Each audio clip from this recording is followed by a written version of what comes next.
林老师，麻烦您准备一下，10分钟后轮到您上场。好的，我知道了，马上就来。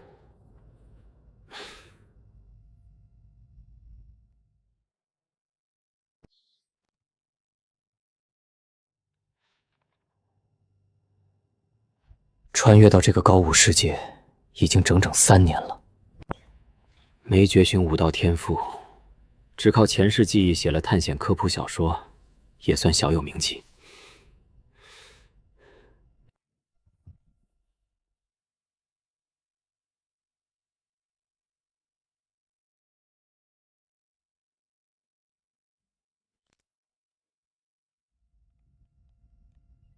画面切换，准备特写。收到，正在校准。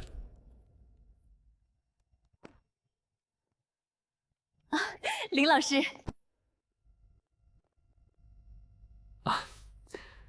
主持人客气了，我就是个来凑数的评委。我一直好奇，您小说里的秘境、凶兽、武道传承，都是真的吗？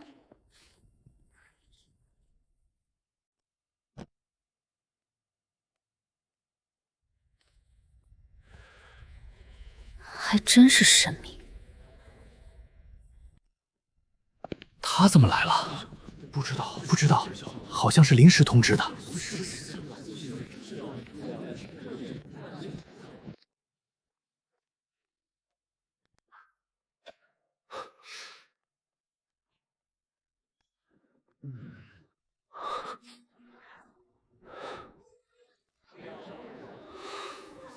武道考古勘探系统已激活，绑定速索。系统功能：参与武道考古秘境探索，即可解锁对应武道奖励。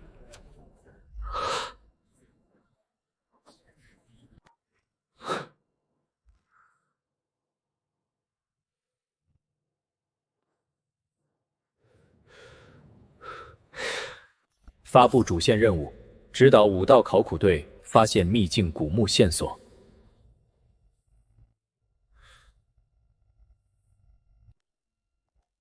任务奖励：武道地质与机关勘探宝典。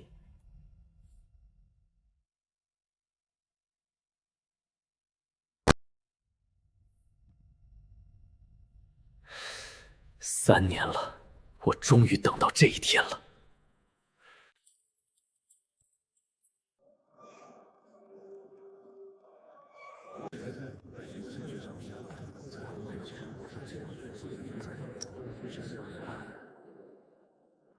考古队广撒网勘探20天，毫无进展。这样下去，半年都未必有结果。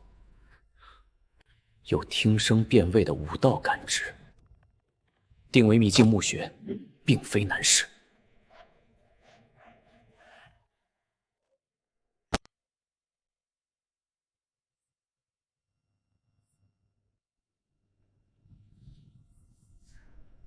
没想到第一个亮灯发言的是这位黑西装男评委。首先，我认为常规勘探至少要半年到1年才有结果，但我有办法能帮考古队快速定位秘境墓穴的准确位置。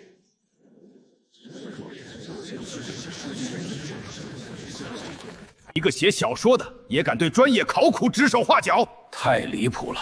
顶尖考古队都做不到的事，他能行？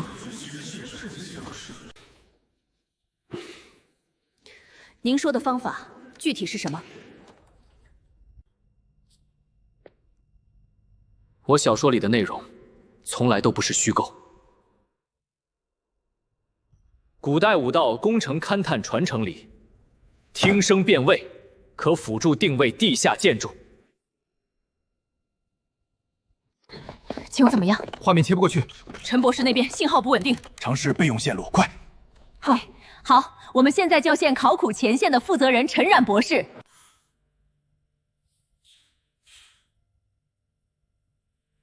先让现场武道护卫人员去高处释放武道音波弹。我需要收集无音回杂波，来完成精准定位。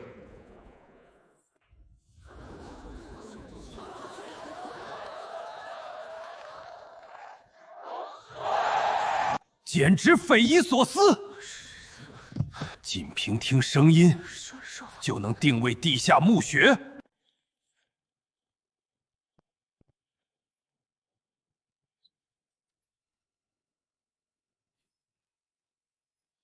师姐，这写小说的就是哗众取宠，纯纯耽误咱们考古进度。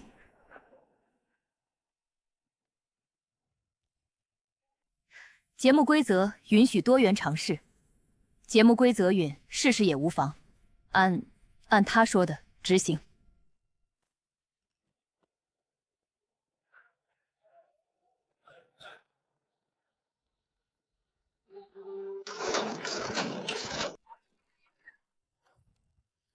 扔波弹已发射，数据回传正常，波形稳定。正在记录，准备分析。这是最高保真的传音耳机，音波录音已经同递过来了。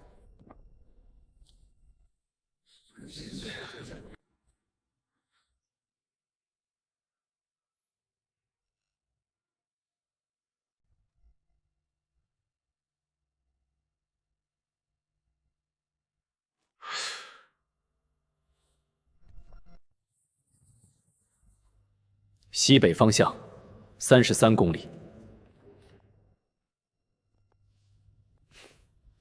这不怎么可能！你看到了吗？可能这个师傅在出现荒事，这种误区很荒唐，我们需要解释。是。就听2遍录音，就敢定33公里外的位置，太儿戏！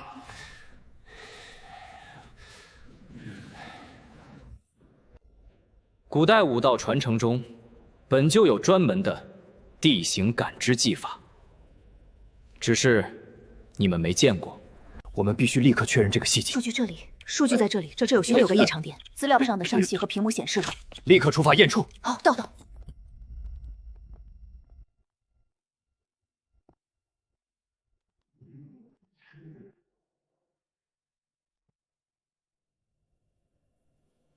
准备5到非洲，去西北方向33公里处现场勘探。收到。收。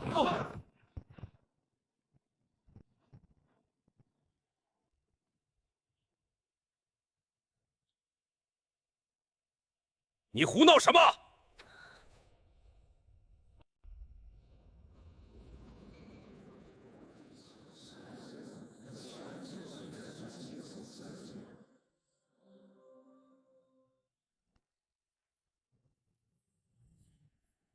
各位观众朋友们，欢迎来到我们的直播现场。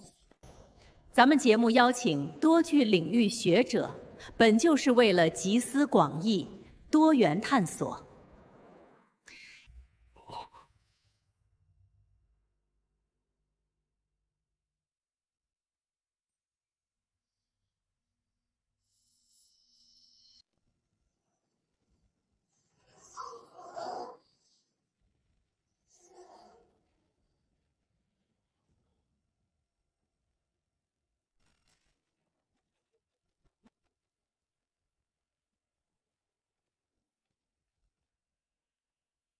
30多公里，根本没有明显建筑痕迹。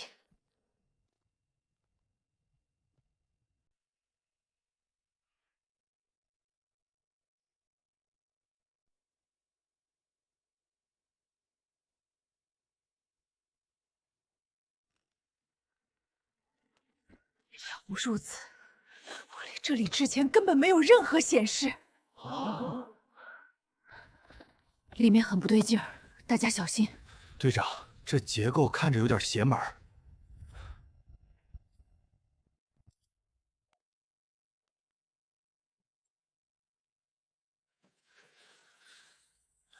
大家小心，这里不对劲。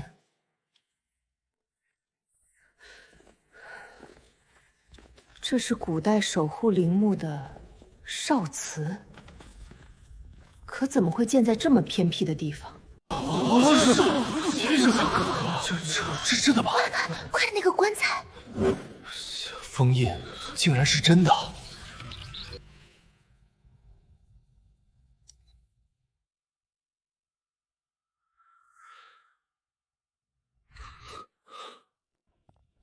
现场考古队想和您连线，您看。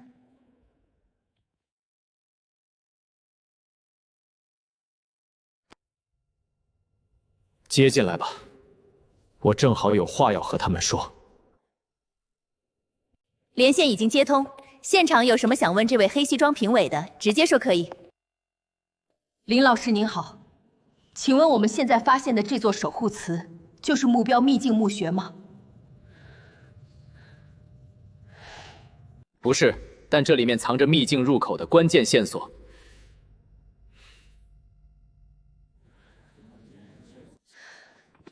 那您知道这座古祠为什么会建在这里吗？可以先问问附近人，村子的老主，或许能知道更多背景信息。大家准备一下，我们现在开启黑铁关。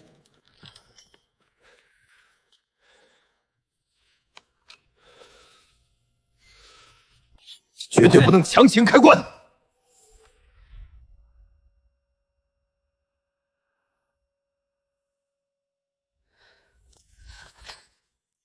强行开关会触发能量封印，导致里面的危险物彻底失控。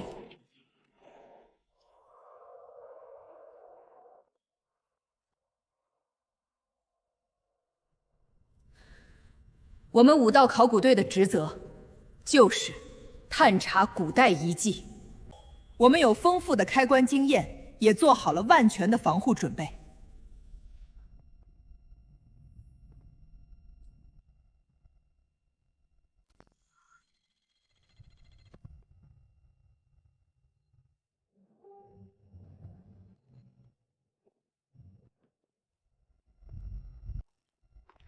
你简直是胡闹！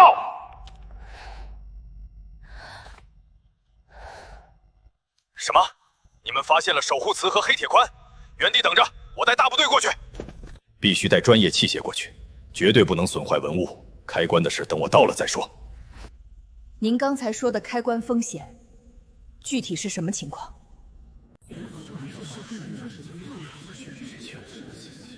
让摄像舞者把镜头拉近，对准黑铁关。所有人退到3米开外。所有人退到3米外。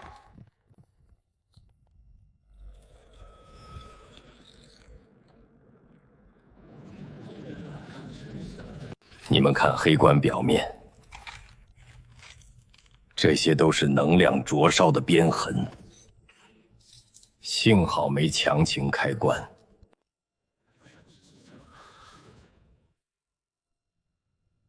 这里面是西周时期的武道守护实验体汉伐兽，古代武者用武道能量改造的凶兽，压得封印破场发冷，压印破裂会无差别攻击。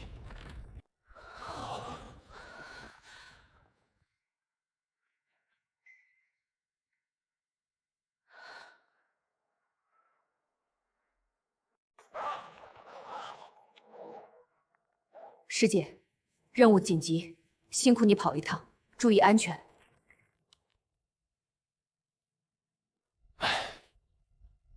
行吧，我这就去。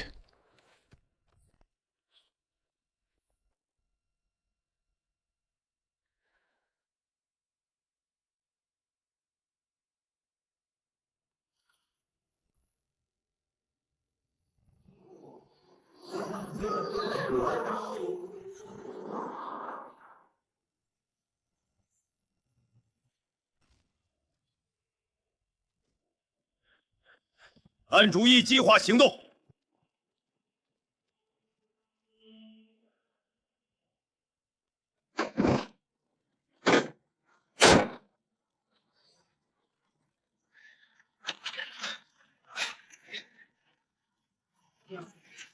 哇，要开关了！天哪，真的是古代武道遗迹，热度还在涨。看到了，太壮了，抓住了！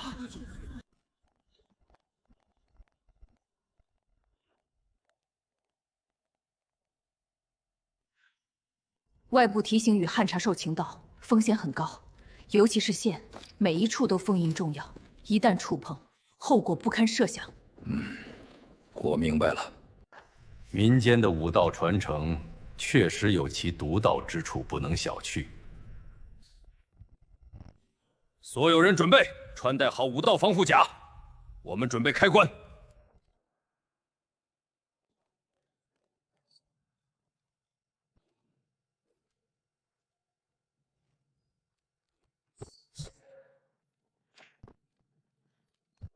老师提到的汉伐兽风险，我们不能不防。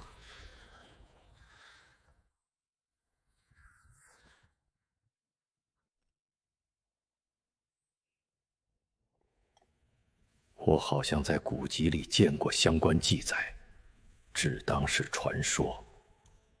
按计划开棺，做好万全准备，凌雪随时待命。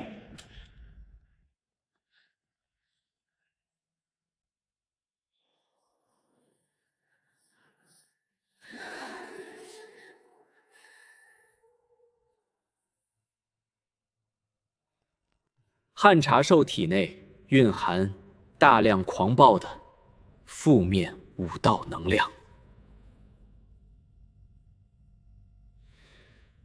只有至阳武道灵血，也就是高武志士能量合计，能暂时压制它的能量核心。灵畜血液中含有高纯度阳气，可中和这种负面能量。这到底是怎么回事？我不敢相信，我错会这样的情况。海若寒却是我。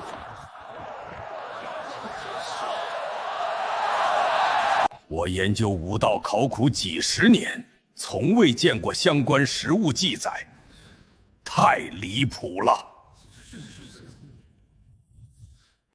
这不会是他小说里编的吧？真有这种东西？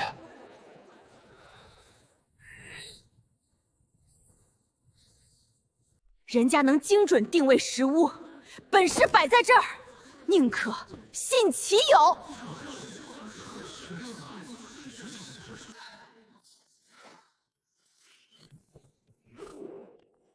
情况有变，我需要支援。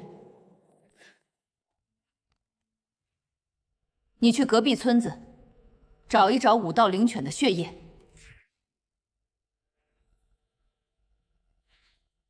是高武世界专门培育的护卫犬，血液蕴含至阳能量，应急用。现在考古队正在准备开棺，直击武道考古，全网观看量持续飙升。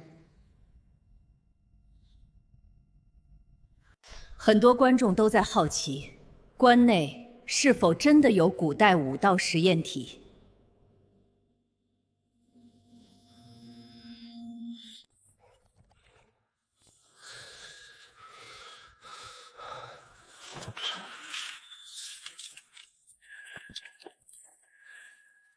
大家注意，棺上的能量封印线杂乱，无法完整剪开，用特制能量剪刀剪开。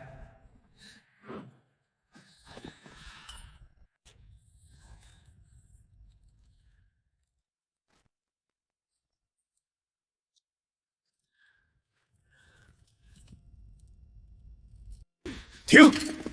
先停下动作。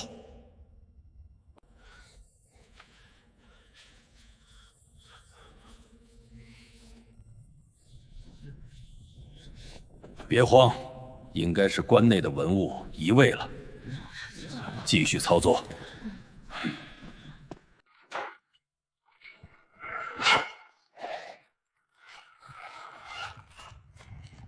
所有人准备，推开棺盖。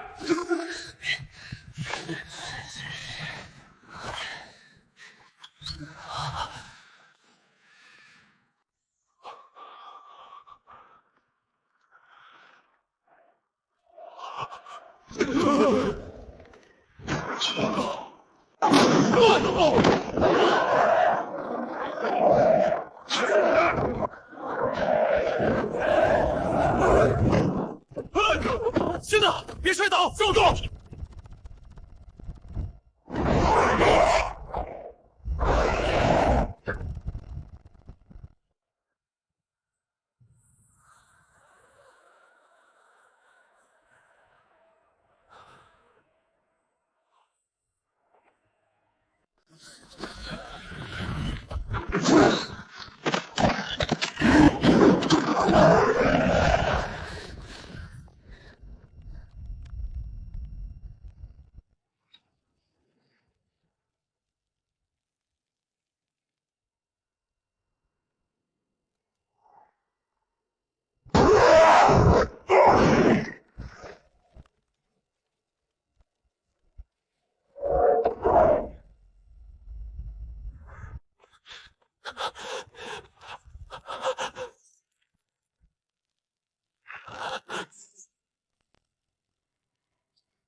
老师，现在情况紧急，您有没有什么解决办法？第一，用武道真火彻底销毁失控的实验体和黑铁棺。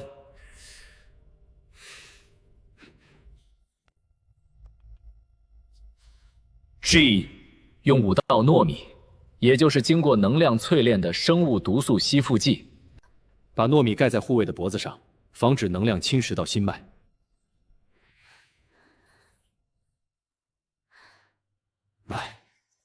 导演指示，收到，请立即切换到现场画面，准备连线。现场画面已就绪，请注意，3、2、1，连线。各就位，快！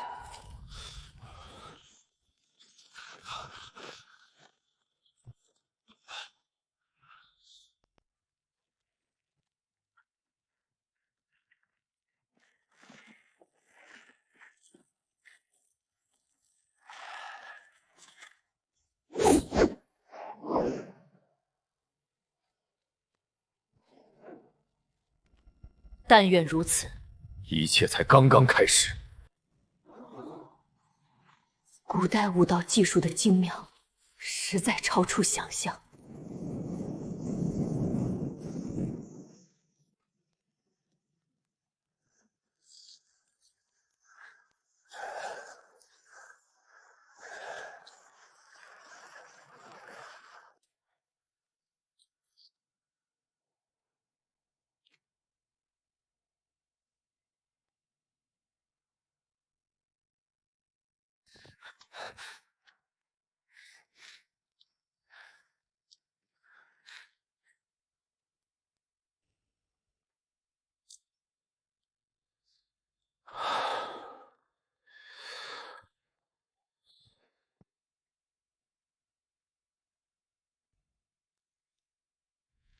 当真是精通古代武道传承的奇人。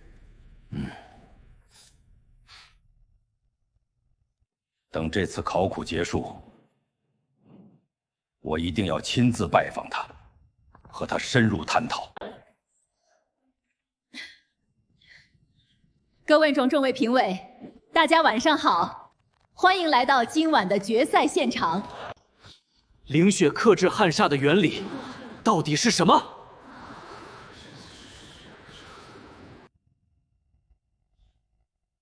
这位观众的问题，也是很多网友和现场学者的疑问，有请评委老师解答。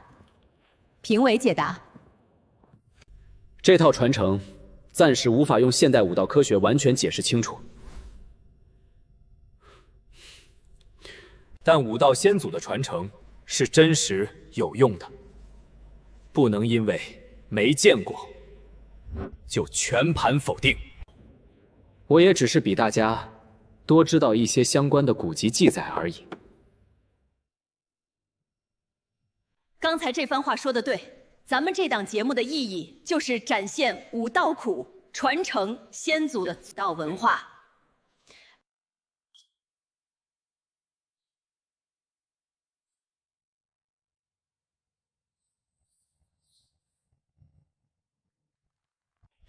我推测，凌血克汉煞背后一定有对应的武道能量原理。后续我们会针对样本做详细的实验分析。这里的结构很特别，是的，老师，我已经记录下来了，两脚鱼的废话痕迹。过后再查出老叶佛爷带下的故事。是哦，老师，我们一定会尽力保护好它。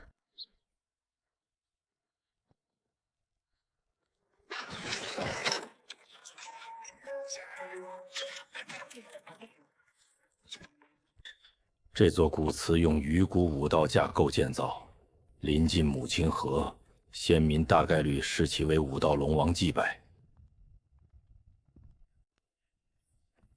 我问了老村长，这座庙是几十年前行商集资建的，是近代产物。除了那具黑铁棺，这里没有其他可考察的东西了。收拾现场，准备离开。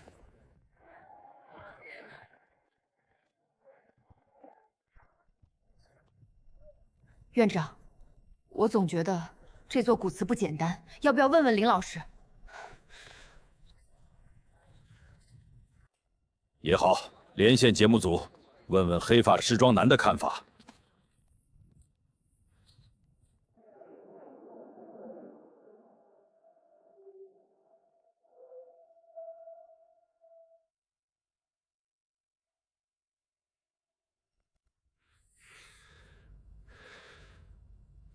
如果考古队就这么撤离，那真正的秘境就要被彻底错过了。现场考古队想和您连线，您看。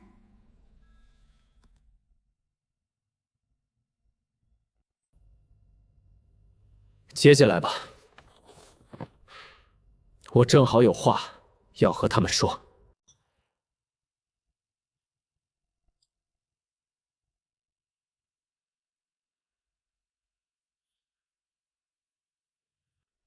现场准备撤离了，您那边还有没有其他建议？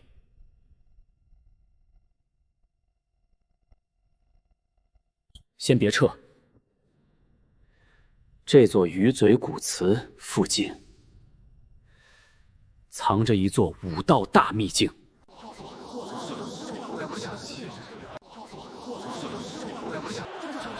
这怎么可能？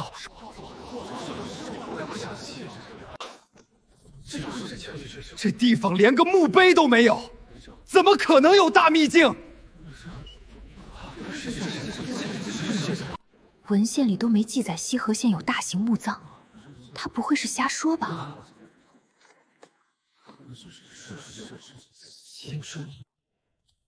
西河县确实有宗族武道墓葬群，但这里出现大型秘境的希望十分渺茫。我们的日程也只剩15天了。我佩服您年轻有为，但这里确实没有太多挖掘价值。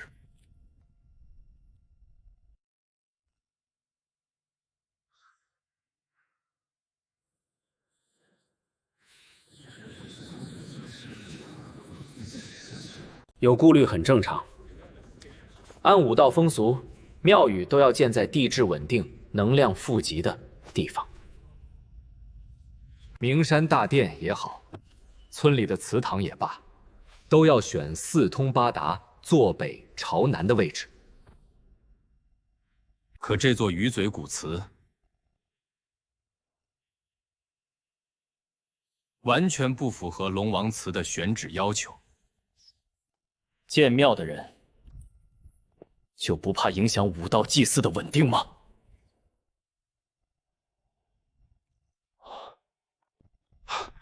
您的意思是，这座古祠的选址另有目的？没错，武道考古和地质勘探不能只看文献，更要接地气。建这座鱼嘴古祠根本不是为了祭祀，而是为了掩盖地下的武道秘境。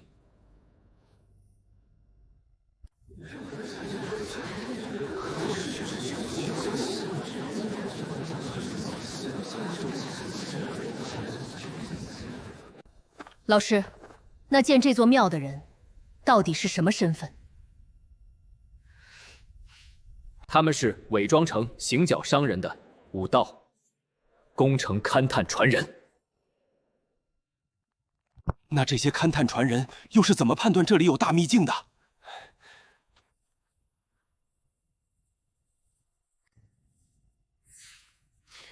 我早年武道采风的时候，听过相关的勘探口诀。结合地势来看，对面的山坡是这片丘陵的中心。山腹里藏着一座武道宝殿。哦，古人依地质工程藏秘境，你怎么就没想到？这里很可能藏在一座大规模的唐代武道古墓。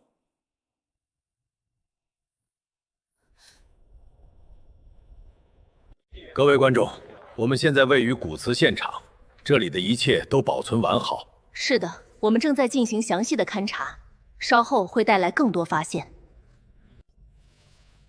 想要进入古墓，不能硬挖山体，要通过陵墓工程结构的节点进入。这套勘探方式，竟然是武道勘探的正统传承。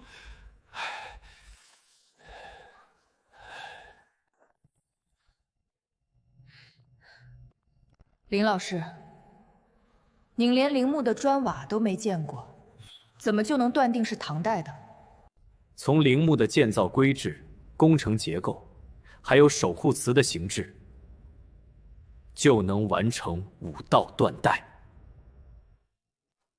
这座陵墓是典型的唐代高等级墓葬工程结构。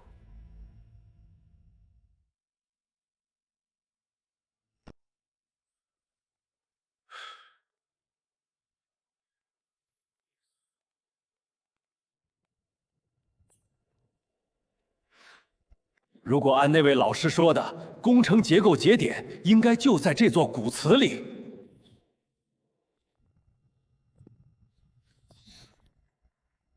之前的那些勘探传人，大概率就是从这里挖了勘探通道。没错，节点就在古祠里，重点查看神像后方。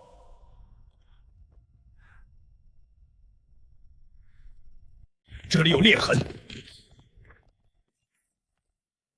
基座有磨旋，大家仔细检视什么东西拖拽过，不要放过任何细节。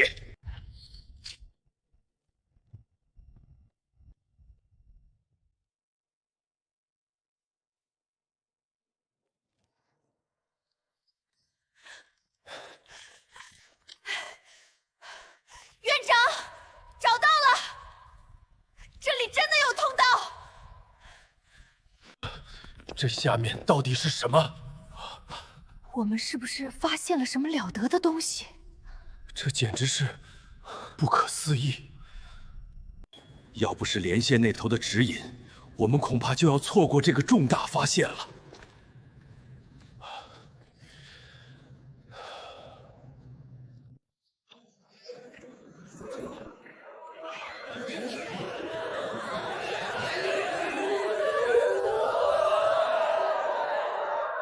根据目前的数据分析，我们可以看到这个古祠的结构与我们之前发现的任何一个都不同。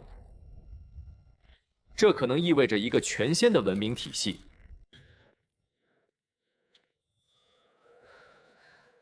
这下面恐怕不简单。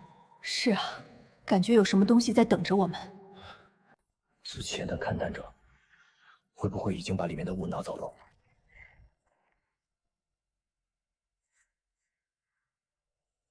有高人坐镇，肯定能挖出大东西。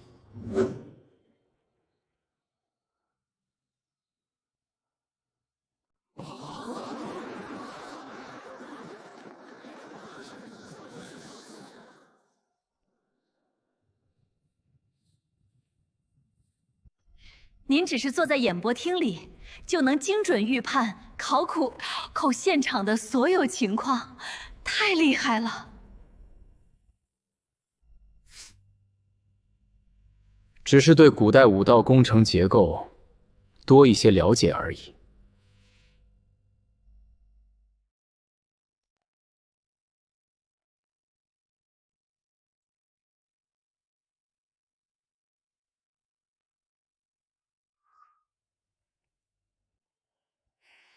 林老师，我们现在准备下通道，您有什么建议吗？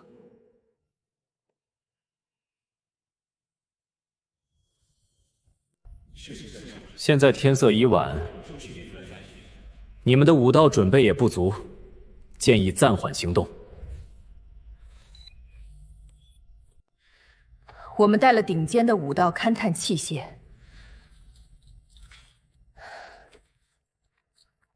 还有专业的防护装备。通道狭长，里面很可能缺氧，而且唐墓里必然布有武道机关。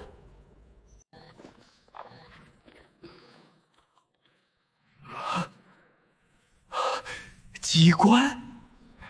唐代的武道机关？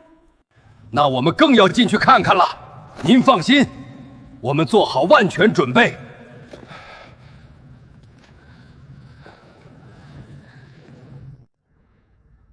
既然你们决定要去，我给你们2个建议。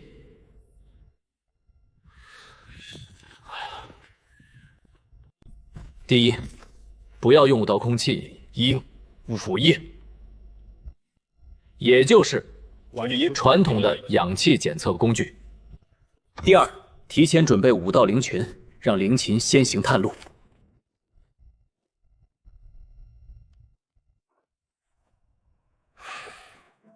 古人的武道智慧实在是太精妙了，就按林老师说的办。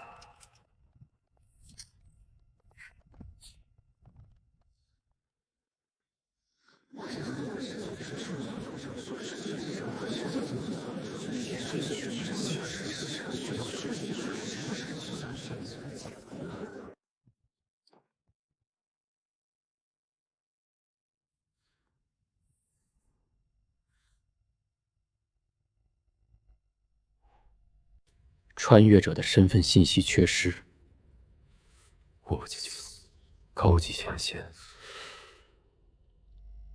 只能做个点评人。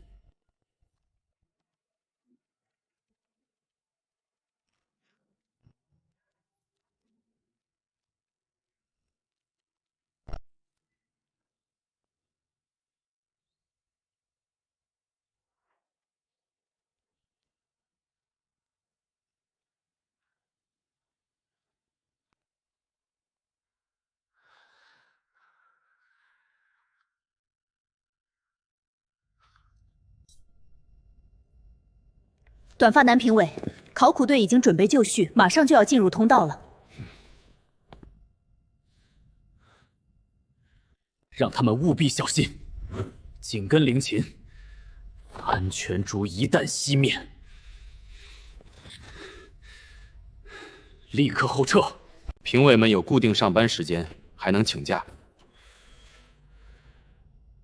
我想进考古队，却被身份信息绊住了脚。灵，不好了！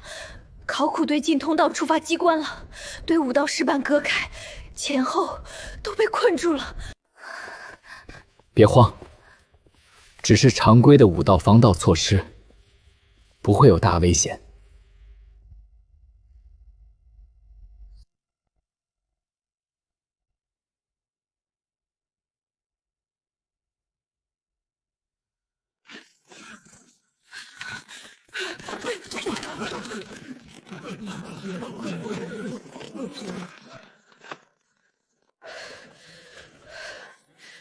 老师，您快帮帮我们！先别慌，告诉我你们现在的具体情况。我们爬通道爬到一半，突然落下石墙，把队伍隔开了，进退不得。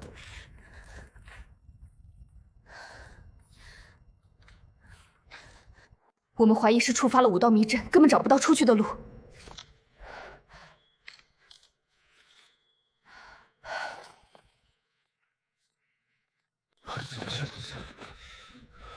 这不是迷阵，只是基础的防盗机关。你们继续往前走。这样下去会不会有危险？我不知道。但我们不能贸然行动。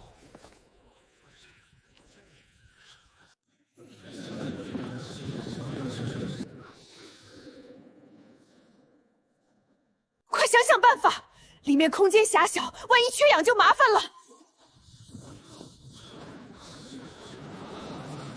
这石墙看着就厚重，根本没办法强行破开啊！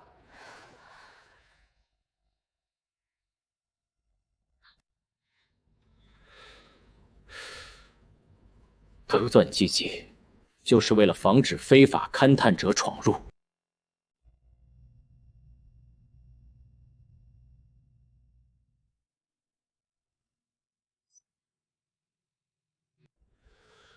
这面石墙到底是不是机关的核心？是，也不是。这只是唐墓武道机关的其中一环，是队员们踩中了通道里的武道石砖，才触发了机关。古人竟然能以山岳射机关，这手段太精妙了。古人的武道智慧，远比我们现代人想象的要高深得多。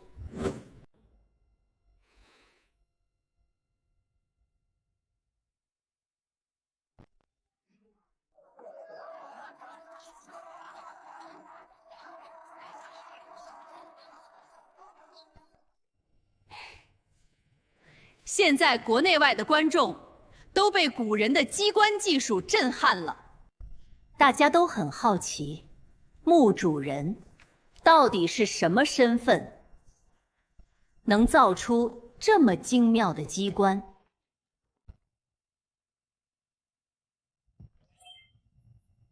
也就黑发西装男能看懂这些机关，换个人根本不行。你们放下顾虑，继续往前走，不会有危险。前面如果遇到分岔口，点燃武道安全烛，选有风的洞口走。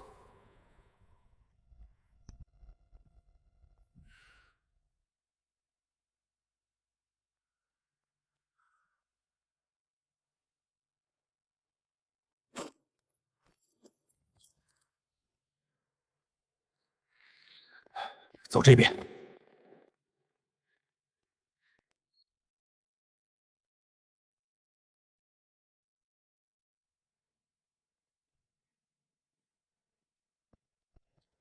大家小心，这里比想象中要大。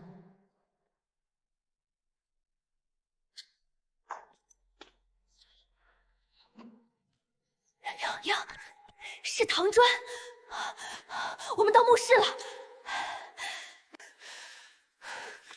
这武道勘探职业也太刺激了！先别激动，坚守武道考古的本质，不要触碰任何东西。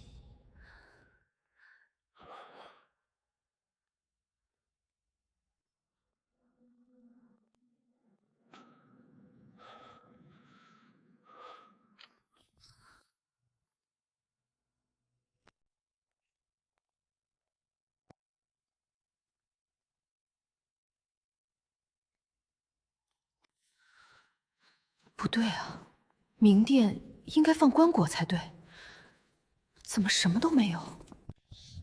院长，您看这里，有了，有唐代的武道仕女壁画。太完美了！这壁画在干燥的环境里保存的几乎完好无损，这对研究唐朝的武道艺术文化有着填补地空度在之重大的价值。唐王僧六列，刀线扇线是一，他叙事的唐信乃术的真硕细细，何盖一时。林老师，您能不能从壁画上获取到这座陵墓的相关信息？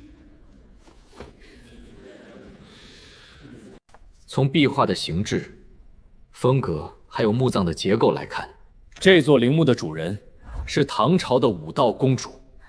另外，这座陵墓的前殿应该有内藏穹，也就是古代的水利通风工程。呀，前殿这里有涌泉，是下水。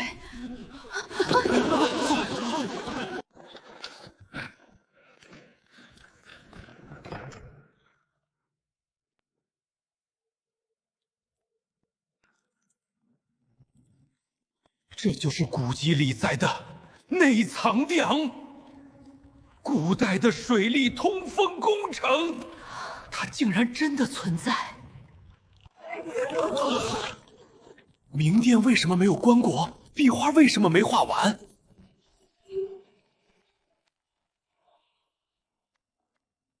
林老师，观众们都很好奇，为什么明殿没有棺椁，壁画也没有完工？我推测，这座陵墓在唐代建造的时候，遇到了突发的武道变故，最终停工了。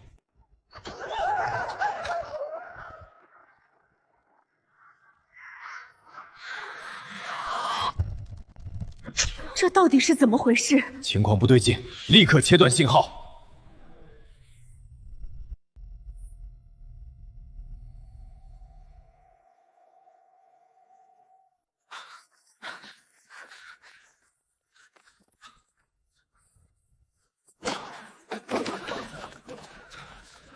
小兄，出来！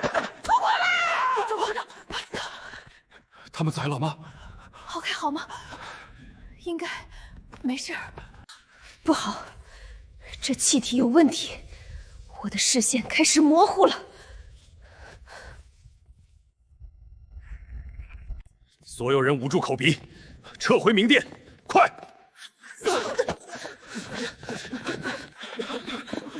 快！这。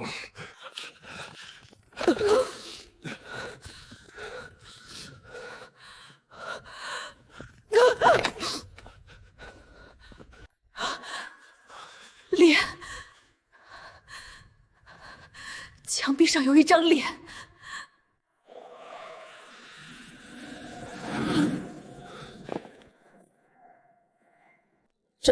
这是怎么回事？画面失真了，快切掉！这不像是技术故障。我的天，这到底是什么东西？太吓人了！快让黑熊庄短发尾看看，到底怎么回事？老师，您快看看，考古队现在遇到的情况到底是什么？古队发现古代武道光学机关，奖励技能。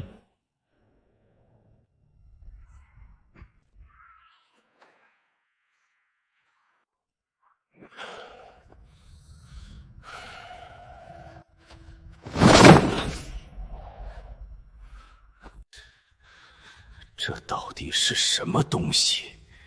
我的武道能量竟然对他有效！别碰了，快联系专家。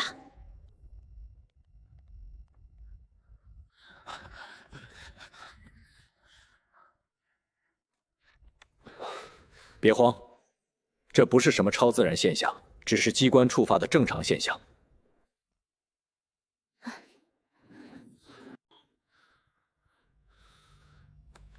情况紧急，我们必须立即采取行动。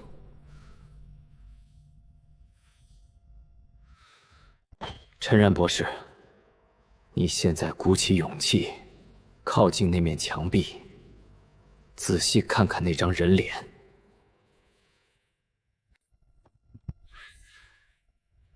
这不是什么诡异现象，反而可能是大的考古发现。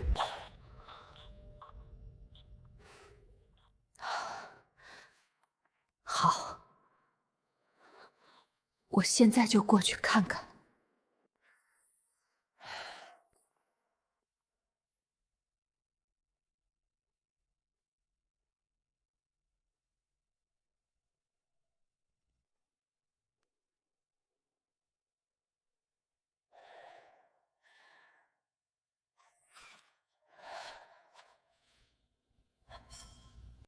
这不是人脸，是石壁上的浮雕投影。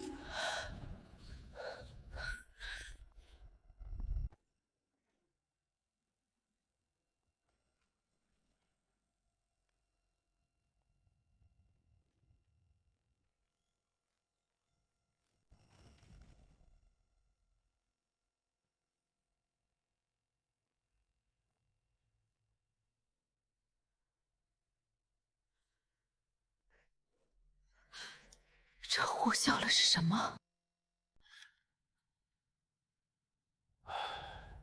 这棺椁的雕刻风格是西周时期的。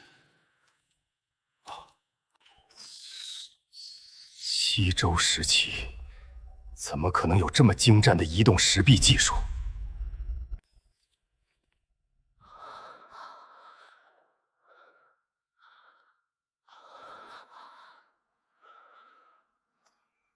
墙体是双面翻转结构，一面是唐代壁画，一面是西周浮雕。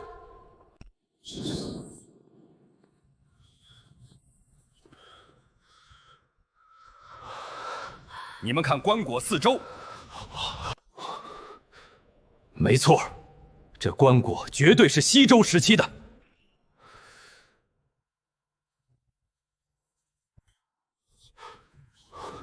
太不可思议了！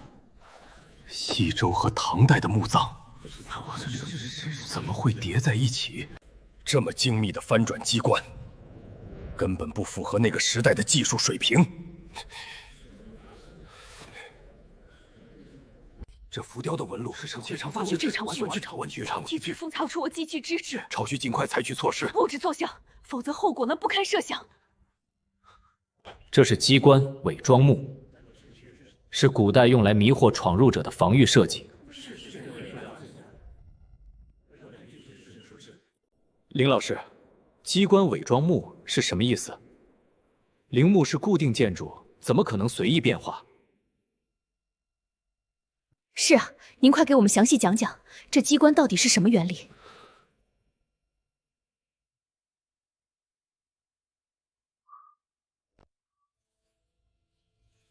成功向考古队普及古代武道机关知识，奖励技能墨子武道机关术。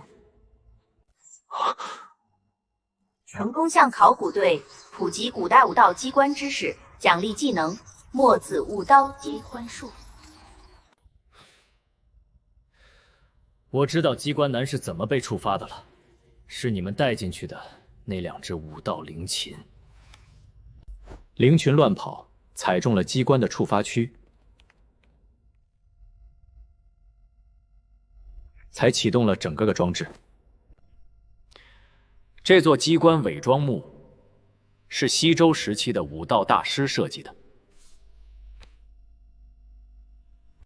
他利用压力槽感器、齿轮传动和光学折射技术，只要有活物踏入触发区，就会启动石壁移动和气体释放装置，制造出幻境的假象。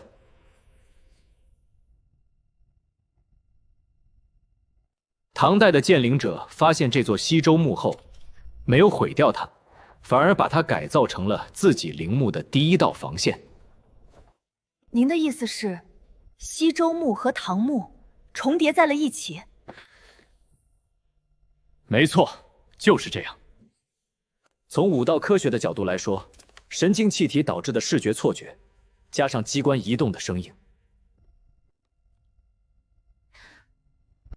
会让你们误以为进入了另一个空间。实际上，你们一直在同一个墓室里，只是被机关转移了方向。原来如此，古人的武道智慧实在是太超乎想象了。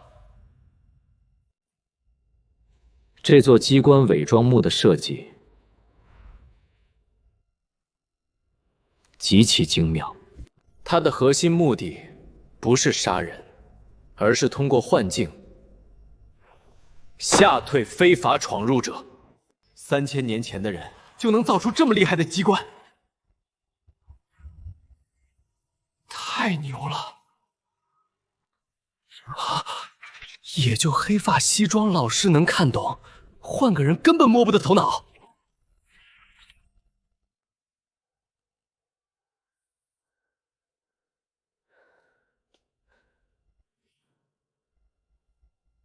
这具西周棺椁考古价值极大，可惜现在没有合适的工具，没办法开启。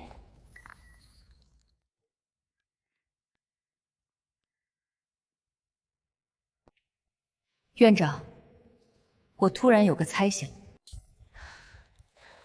之前我们都觉得这座唐墓建到一半被废弃了，会不会根本不是这样？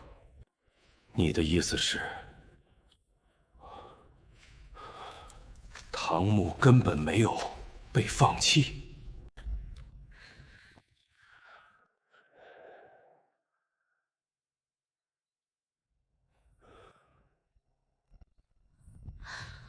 没错，卡奇宫女的猜想完全正确。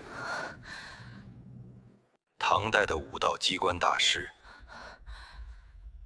发现这座西周墓后，没有毁掉它，而利用它作为掩护，在它的后方建造了自己真正的陵墓。这座山腹里一共有3座陵墓。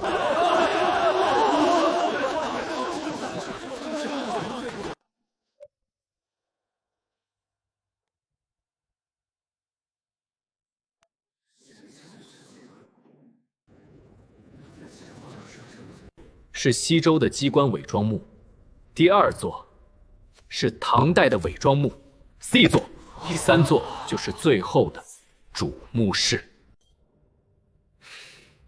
进入主墓室的通道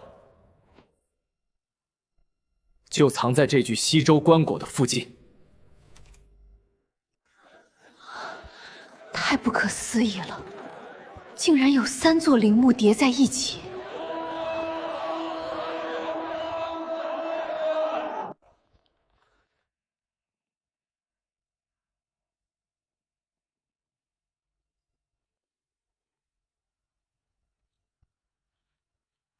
辉发院长，找到了！棺椁旁边有一个向下的洞口。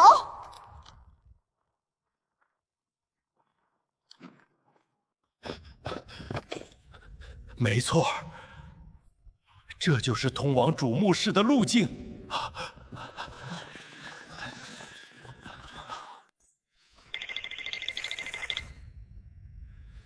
先别下去。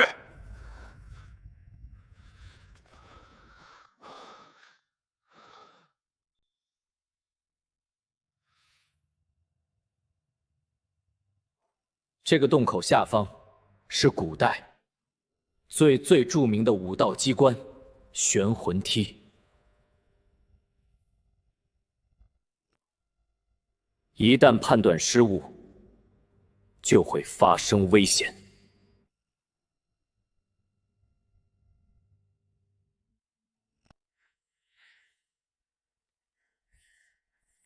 林老师，您的意思是，下面还有更危险的机关？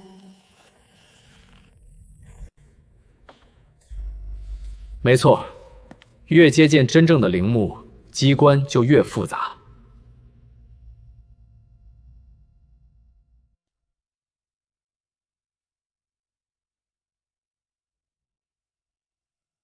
这些机关大多是利用人的心理弱点设计的。只要你们保持冷静，不贸然行动，就不会有生命危险。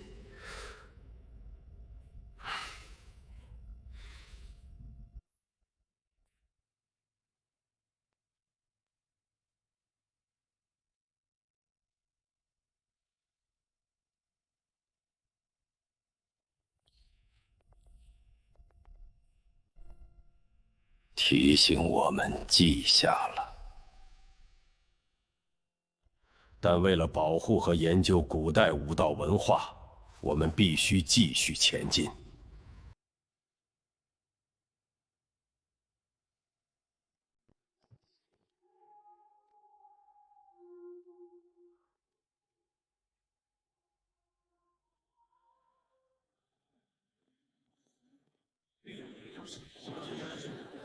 这位辉院长者60多岁了，还亲力亲为下墓，太让人佩了。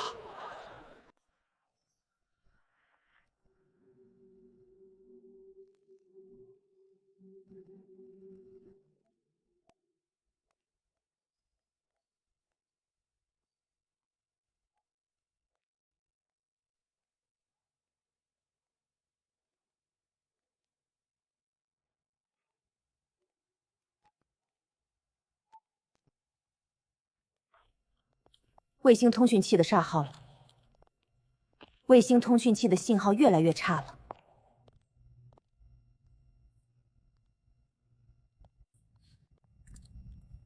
应该是深入山腹，加上通道内的金属机关部件干扰导致的。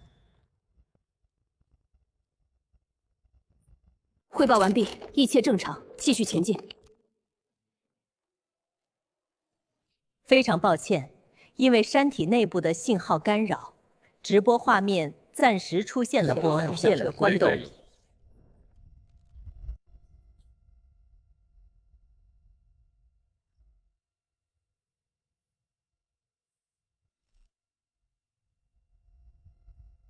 玄魂梯的视觉陷阱，最容易让人在黑暗中迷失方向。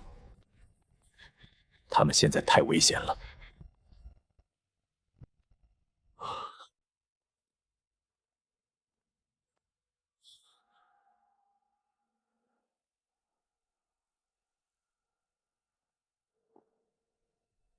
这里是一个巨大的封闭空间，古人几乎挖空了整座山的内部。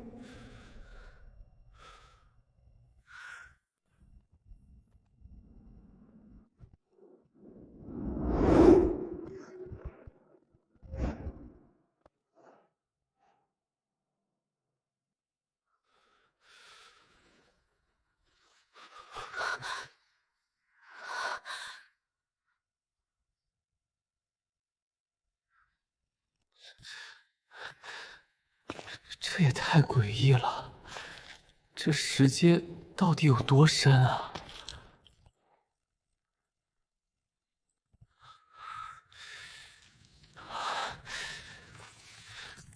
我总觉得不对劲，要不我们还是回去吧。都到这里了，没有回头的道理，跟我继续往前走。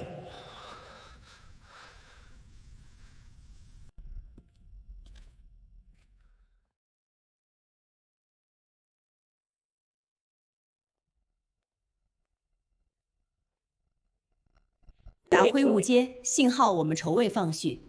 现在，让我们把目光再次投向大屏幕，期待奇迹的发生。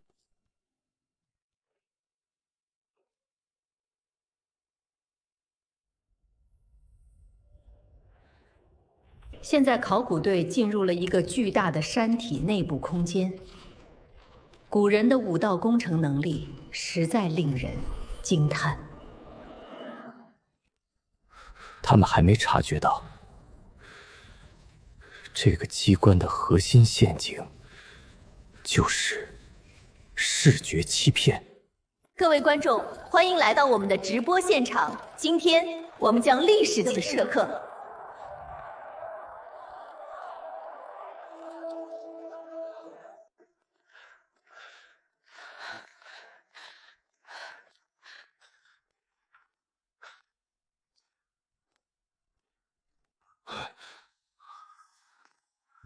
不对，按我们的步速，早就该走出山体了，怎么还在往下走？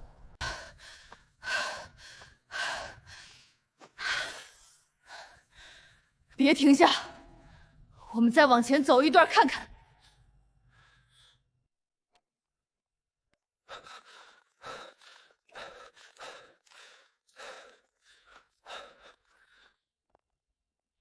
这样下去不是办法，我们分组探路。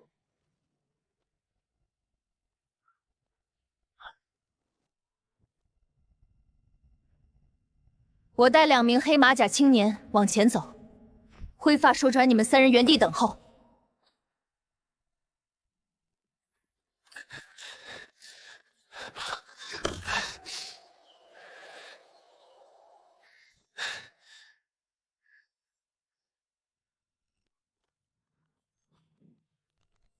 卫星器完全没信号了，应该是山体里的金属矿脉和机关部件干扰的。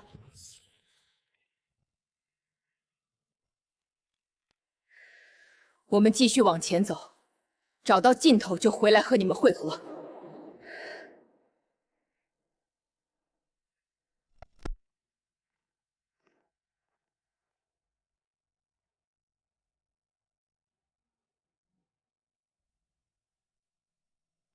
演播厅内直播信号断断续续，只有卷发女面前的便携设备能传回微弱的画面，屏幕上满是的雪花波纹。直播间观众早就对无尽石阶感到疑惑，纷纷议论这根本不符合物理学常识。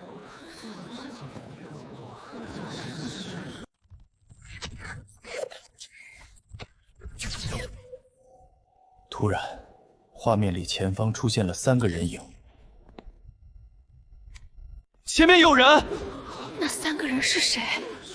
不会是之前的探险者吧？太吓人了！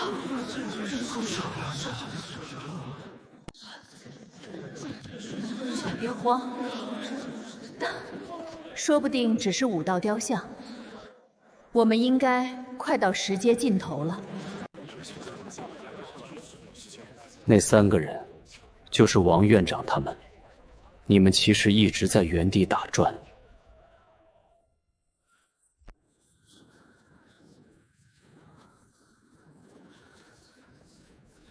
是镜面反射，还是投影幻术？您是说，那3个人就是他们？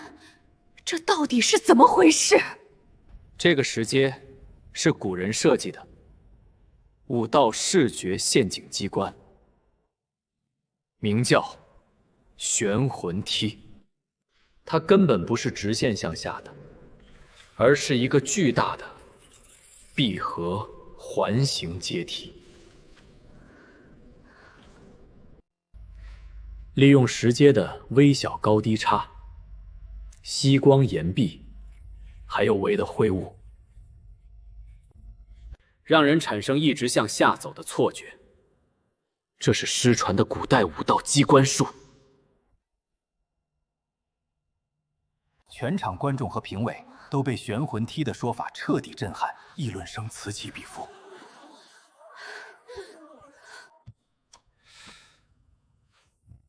闭合环形阶梯，怎么可能让人一直觉得在往下走？这完全违背了我们的工程学常识啊！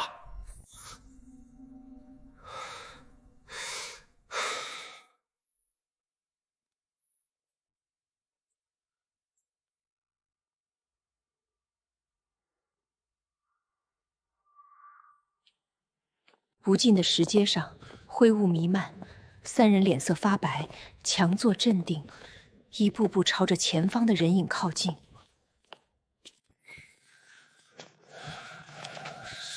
是什么？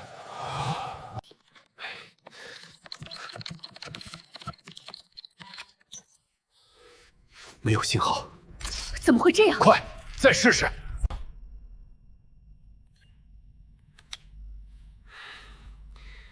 山体内部的大量青铜机关部件把信号完全屏蔽了。玄魂梯最可怕的不是视觉陷阱，而是击溃人的心理防线。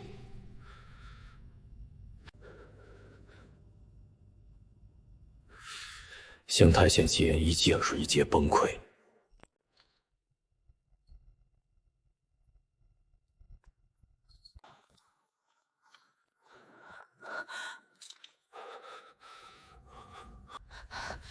怎么是你们？我们明明一直往前走，怎么会走到你们身后？一直在原地等候，根本没动过地方。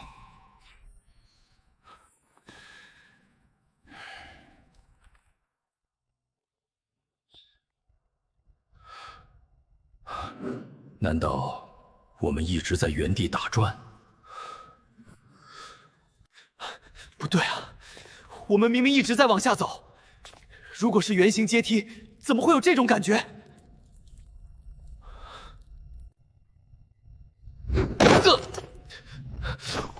我笑了。这根本不是现代科学能解释的，是古代的邪术！啊哒哒！我理解你的感受，别说你们，就算是现代顶尖科阔界，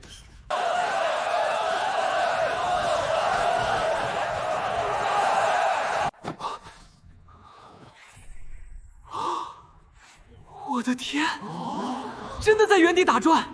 黑发西装男说的全中，太离谱了！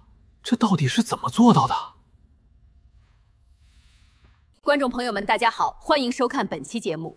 为了躲现在连线去年的诺贝尔奖武道物理学家，导播请准备连线，节奏要快。我们即将揭示这背后的真相。我听说了这个现象，这和理论中的彭劳斯阶梯很像，但这种现象在赛义三维空间是不时空中不可能存在的。我更不相信这是3000年前的炎黄古人建造出来的机关。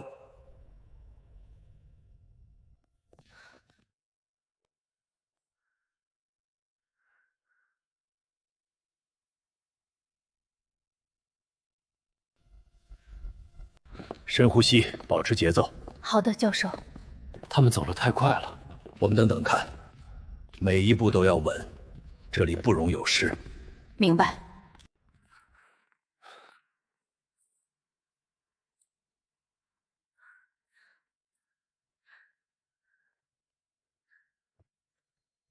通道怎么感觉没完没了？还得讲。水昂黑调号像心动，是不是走错了？我们也不确定了，感觉方向感完全乱了。我们的事呢，巡者？前排的黑直在等你们，发生了什么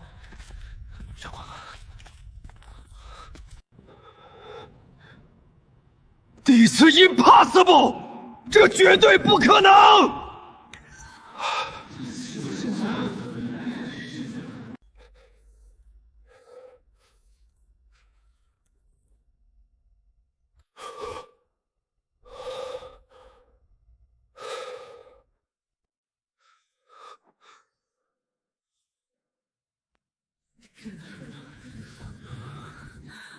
立刻调取录像，接入更多分析画面。灰发男立刻召集哈佛稳球间的科学家，共分析这段直播录像。分析这段录像。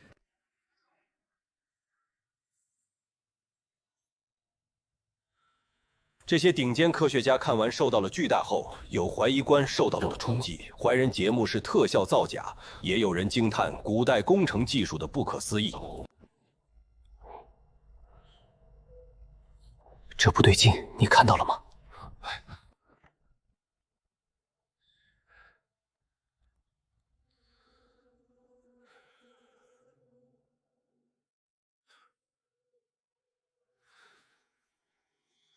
演播厅内，听见科学家分族人的过度智慧感到自高自豪，调侃他们的美国知识。直击武道高考古节目观众数量持续上涨，在这一刻突破了15亿人。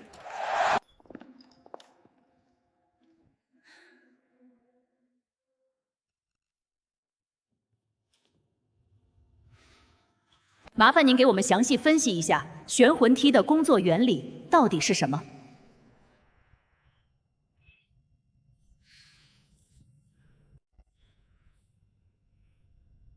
玄魂梯的本质和彭劳阶梯的原理相似，但古人通过工程手段，在3维空间中把它实现了。各位评委，因此我们必须重新审视这一理论，以适应新的发现。石阶表面涂有古代特制的吸光材料，让人无法看清台阶的真实高度差。每一级台阶都有0.5度的微小倾斜，走一圈，实际只上升了3厘米。就是这个微小的高度差，让人产生了一直在向下走、项羽的错觉。这个环形阶梯的直径超过了500米，肉眼根本无法察觉它的弧度。这个机关的核心目的就是击溃闯入者的金理防线。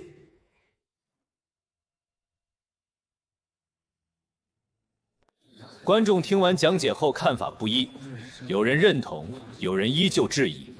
全场都在等待黑发西装男给出真正的破解之法。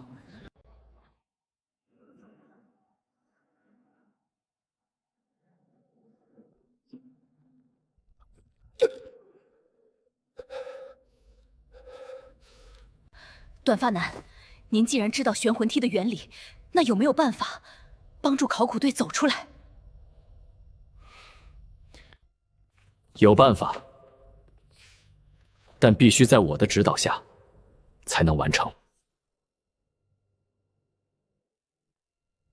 我刚获得了墨子武道机关术，结合古代工程知识，有把握破解。但我需要完全观察玄魂梯的结构，画出大致图纸，才能找到破解之法。现在最大的问题是，我联系不上考古队，信号完全被屏蔽了。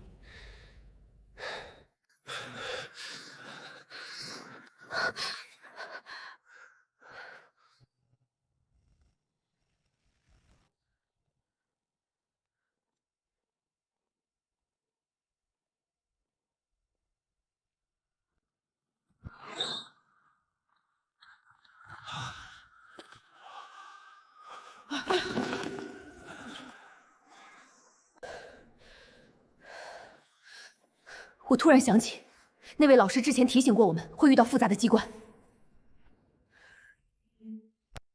这个石阶肯定就是古人设下的陷阱。那位西装老师一定知道破解之法。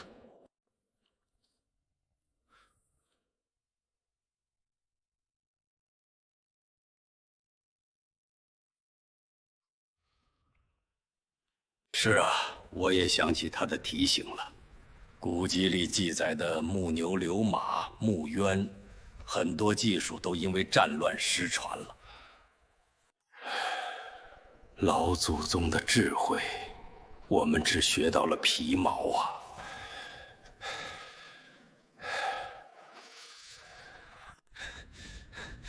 我们根本出不去了，还不如直接跳下去，一了百了。别胡说！这石阶没有护栏，就是为了让绝望的人失足坠落。这就是保护墓室的最后一道防线。这迷阵与杀局，便是墓室的真正守候。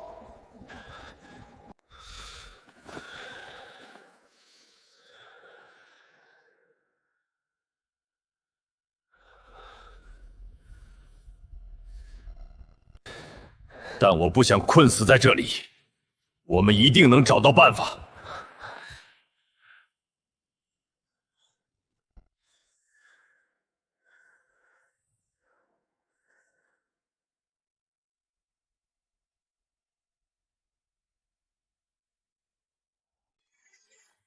直击到考古节目导播室内，工作人正在紧急对接各个部门，电话声此起彼伏。到考古小组6人被困玄魂梯的情况，直播传遍全国。国家武道高层得知后，迅速行动起来。我们已经调动武道北斗3号卫星，对目标地点进行定点信号增强。我们正在紧急研发便携式号信号扩大器。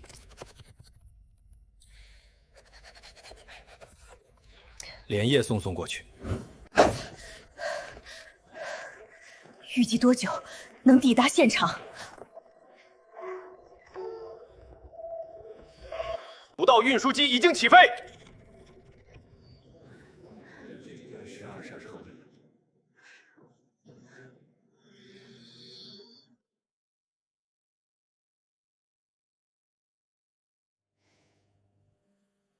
各位观众，晚上好。现在跟家播报最新情况。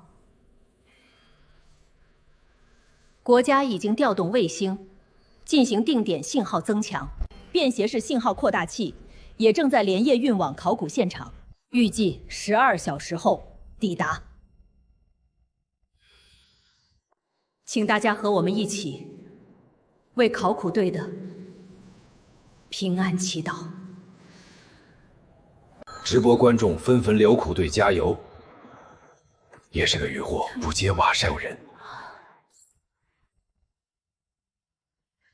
内部结构极其复杂，盲目挖掘很可能导致山体坍塌，来了计坍塌。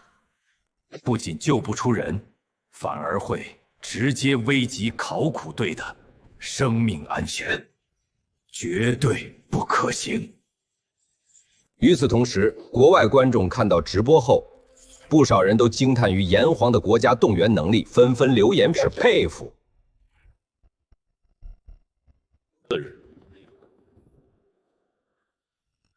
其他境外以及国际上的武道学者科学，全世界都知道了，炎黄发现了3000年前的山体机关，直播间观看人数突破了20亿。请大家往这边靠，注意安全。这石阶的纹理真是鬼斧神工。是啊，你看这雾气，仿佛触手可及。部分媒体过度解读，但所有人的注意力都放在营救上。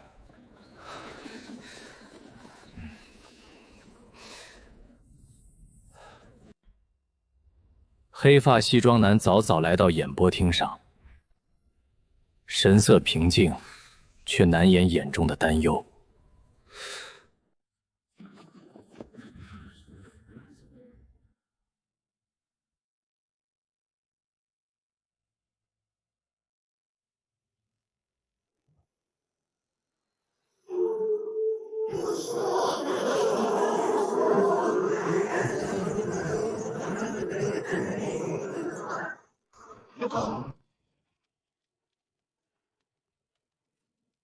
索迪欧快递社，请机长响列车。老师，设备已经抵达，我们马上就能联系上考古队了。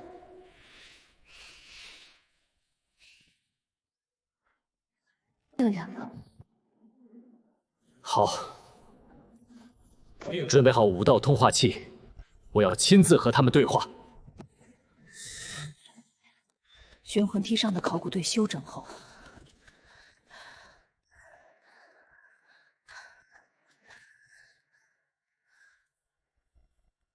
玄魂梯上灰雾弥漫，考古队6人休息过后，再次沿着石阶前行。寻找了近1个小时，依旧没有任何发现。这梯子怎么还没到头？再坚持一下，应该快了。越是这种时候，越要小心。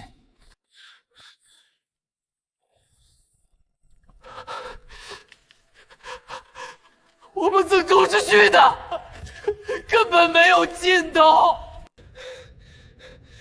我恐高，又累，还和外界失联，真的撑不住了。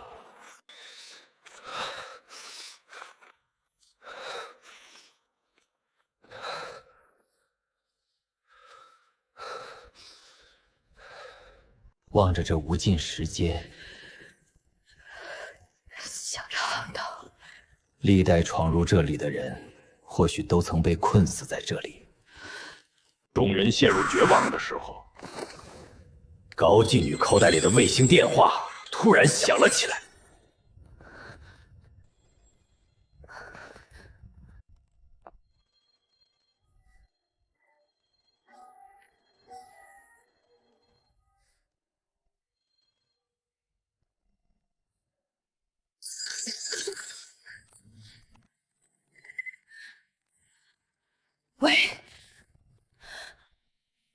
喂，老师，是您吗？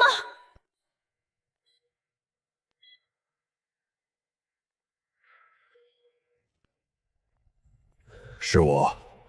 你们现在情况怎么样？林老师，救救我们！我们被困住了！安静点儿，别影响信号。林老师，我们现在被困在一个环形石阶里，一直往下走，却一直在原地打转。我们试过了所有办法，都走不出去，全靠你了。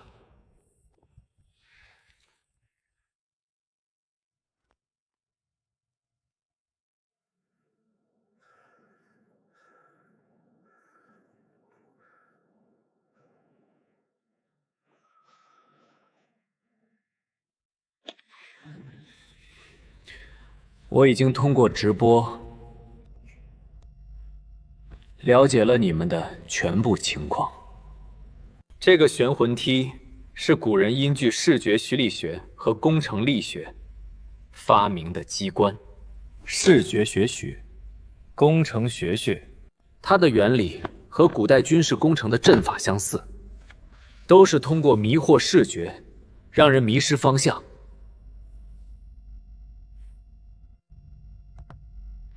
石阶表面的吸光材料就是整个机关的关键。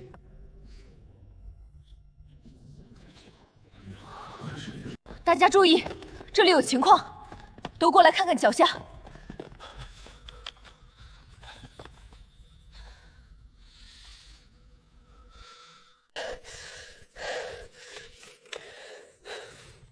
真的，这石阶完全不反光，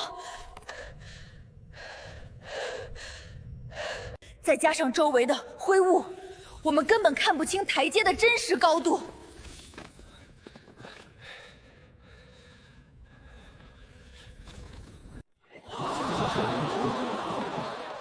直播间瞬间重拾信心，满屏都是称赞与喝彩。而几位外宾看着直播画面，依旧满脸震惊，惊叹于3000年前的古人就能设计出如此精密的机关。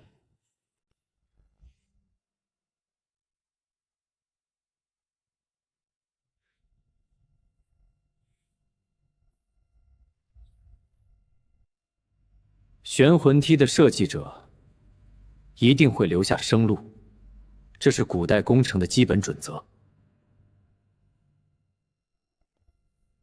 你现在看看脚下的石阶，是不是一黑白交替排列的？对，是一黑一白交替的。对，没错，是一黑一白交替的。这是西周工程的标准刻度，黑色代表奇数级，白色代表偶数级。你们现在找到石阶上的月牙形缺口，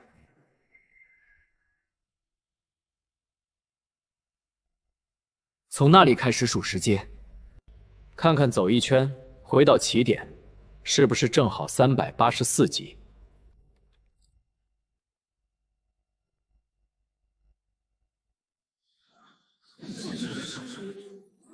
这不就是小球？这似乎有些不合逻辑。大家都很好奇，为什么您确定是384级？是啊，384这个数字，在工程学上，并没有什么特殊的意义。384是西周时期的工程标准模数，它对应着当时的历法。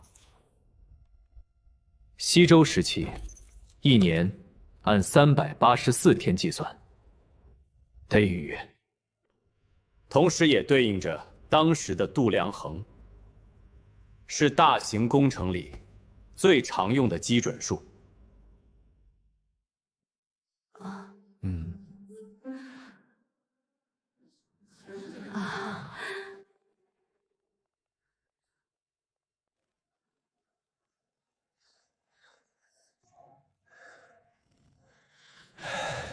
停！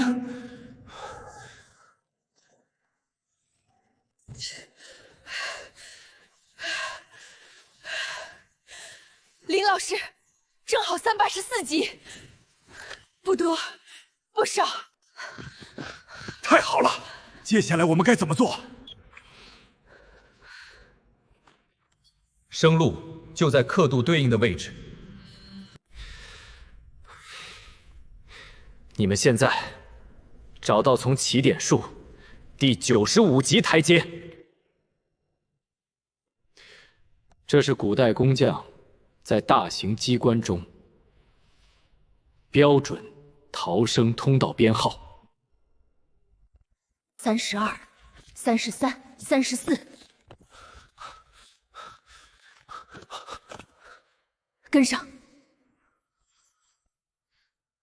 奇怪，什么都没有。难道我们看错了？再仔细找找，也许有什么机关。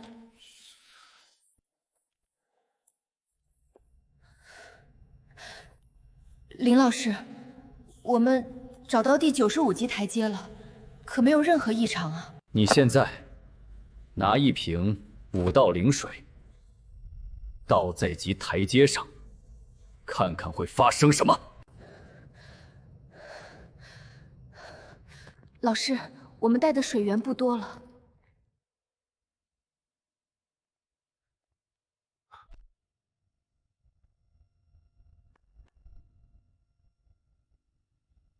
放心，倒上去，你就知道生路在哪儿了。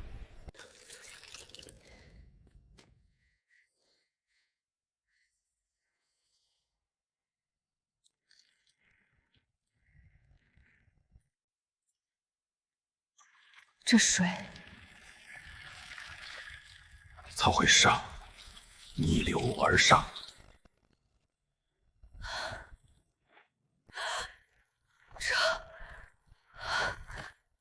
这水怎么往上流？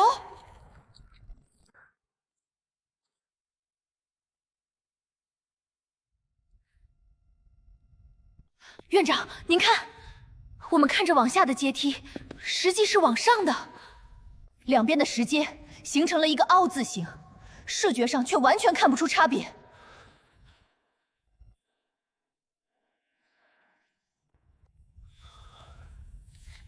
原来如此，这石阶设计的这么宽敞，也是为了掩盖高低差，就是为了迷惑我们的视觉。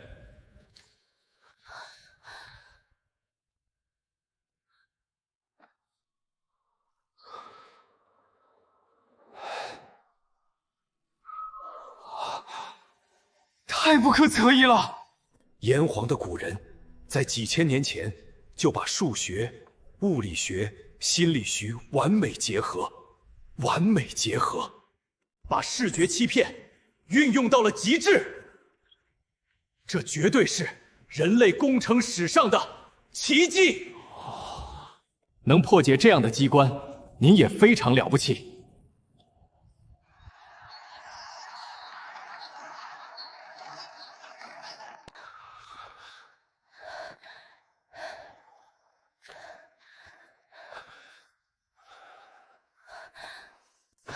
老师，我们找到机关的奥秘了，接下来该怎么做才能离开这里？从第95的石阶往下跳。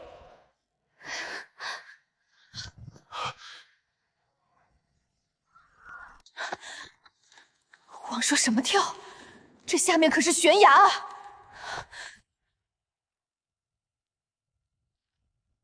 根据卫星定位，考古队现在处于山腹中间的半空位置，跳下去的风险太高了，绝对不能这么做。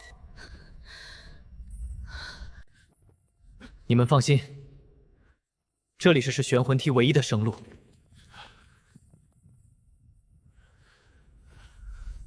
古代工匠设计机关时，一定会预留逃生孔，这是武道工程的基本准则。我通过计算石阶的倾斜角度和高度差，判断下方3米处就是平台。我能行。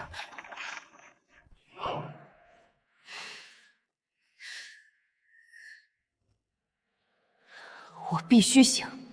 我来，跳。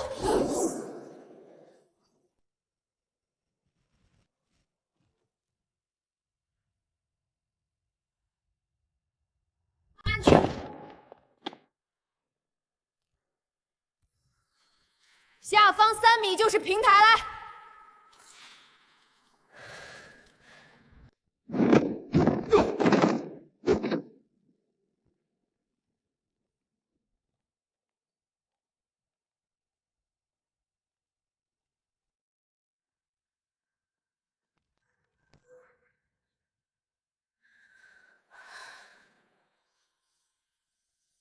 太险了，错一步就会坠入旁边的深谷，万劫不复啊！大家小心脚少，注意路。收到，小教授。这里好像有风。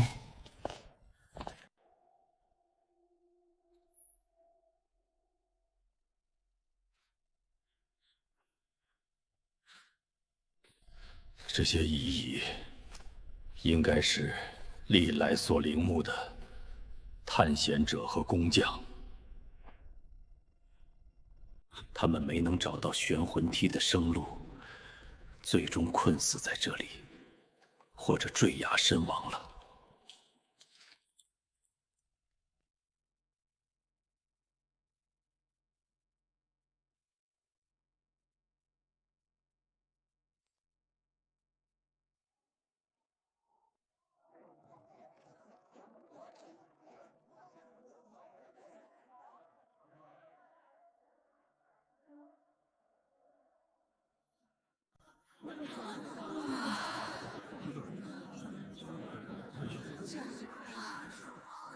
判太准了，终于安全了。炎黄的古人是世界上最聪明的民族，那位场外指导者的专业能力也让人无比敬佩。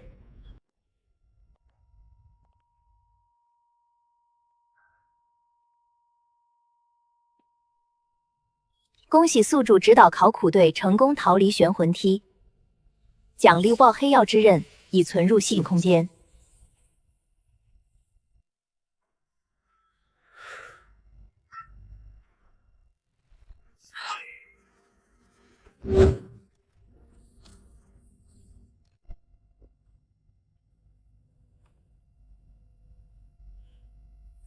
这个世界的古代魔因为战乱，大批断烂了传承。谷底的这些尸体身上，说不定就藏着相关的线索。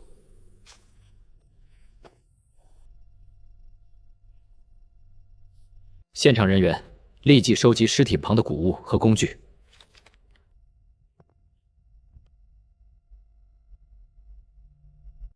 这些东西对研究武道历史文化有着非常重要的价值。好，我们立刻照做。多谢林老师提醒。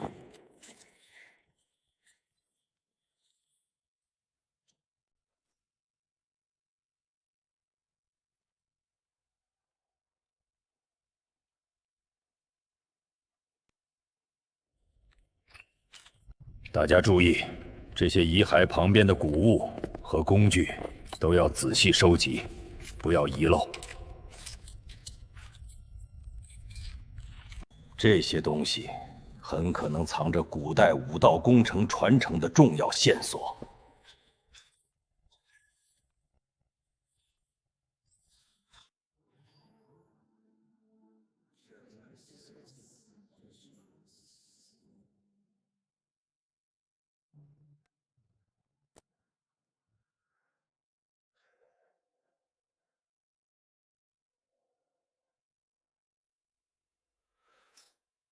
院长，您看看这个器械，我从来没见过，不知道是做什么用的。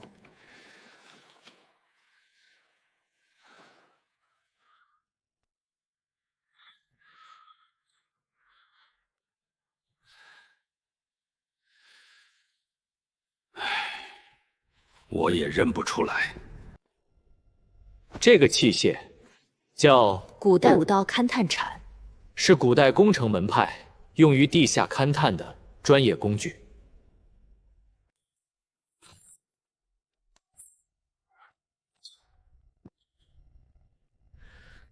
那这个呢？这个又是什么工具？这个是武道入地签，既能用来探测地下岩层，也能用来应对地下的变异生物。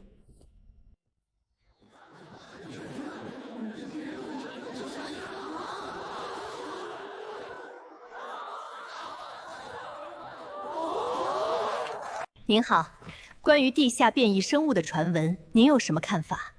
那么，这些生物是否真实存在呢？我们很想知道这是否属实。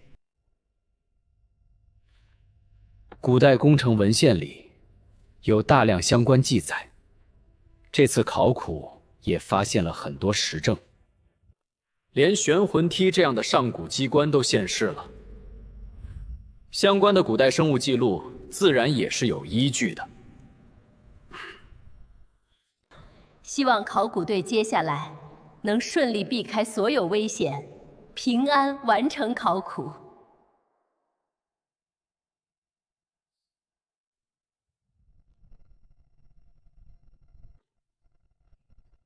林老师，我们找到了一本邻国时期的工程笔记，上面有这个印章。是墨家分支的传承印记，这些人是古代工程门派的传人。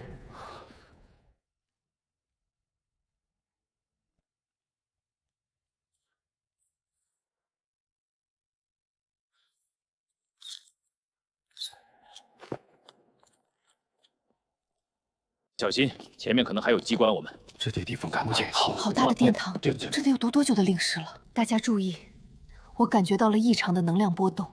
屏住呼吸，我们进去看看。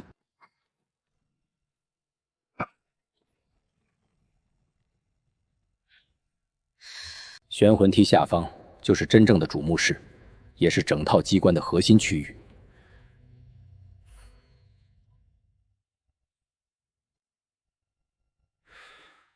这座墓的主人应该是天武朝太史令风纯子。石门自己开了，不会又有什么机关吧？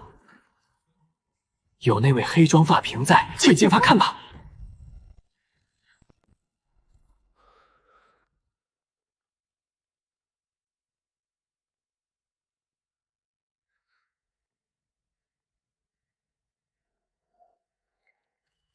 石门自动开了，我们要不要进去？唯有进去探查，才能揭开真相。石门可能是限时开启的，里面虽然暗藏机关，但错过这次，可能就再也没有机会了。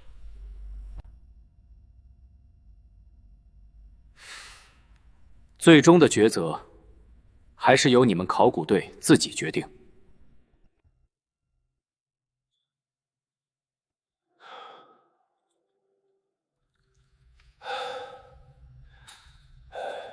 这个仪器有极高的研究价值，必须进去看看。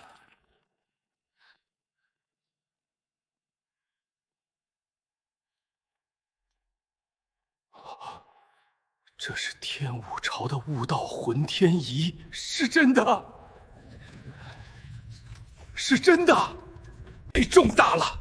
这个发现对研究古代武道天文与工程技艺有着划时代的意义。这座陵墓的主人到底是谁？这座陵墓的主人是风纯子，他精通武道机关、天象推演与术数技艺。前殿的石壁上应该记载了他的生平。院长，您快来看，这里有山河机关图，一共64幅，和世间流传的60幅版本完全不一样。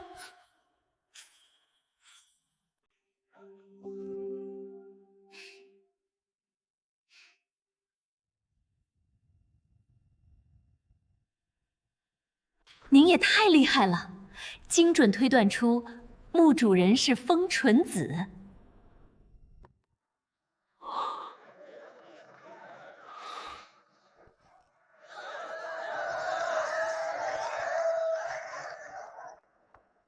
谢谢。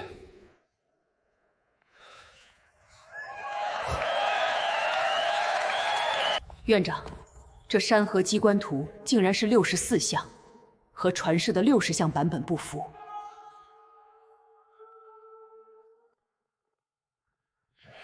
难道说，传世的版本缺失了4项，早就失传了？可没有任何史料记载山河机关图有遗失啊。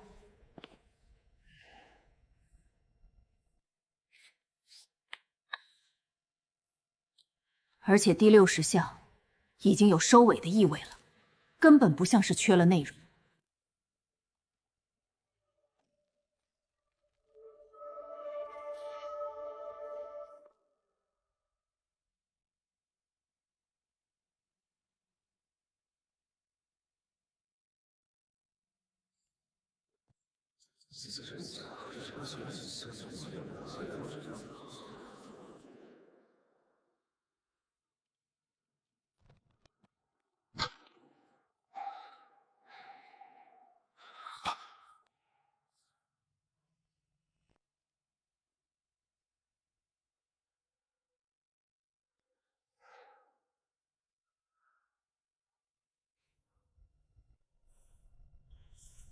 没错，这些壁刻确实是风纯子同期的作品，不是后人伪造的。您能不能看看这多出的咒奏4项，咒是死，到底是什么含义？这4项分别对应鬼洞工程遗址、天宫浮空城、西王母国、能源核心、青铜门要塞。风纯子在1000多年前就已经勘探知晓这些超大型工程遗址了。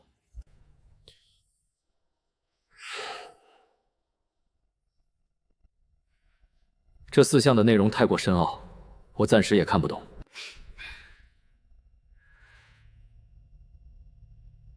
演播厅内，黑发评委虽然嘴上说看不懂4项含义，实则心知肚明。风纯子他的同门玄机子，应该是依靠实地勘探和天文推人。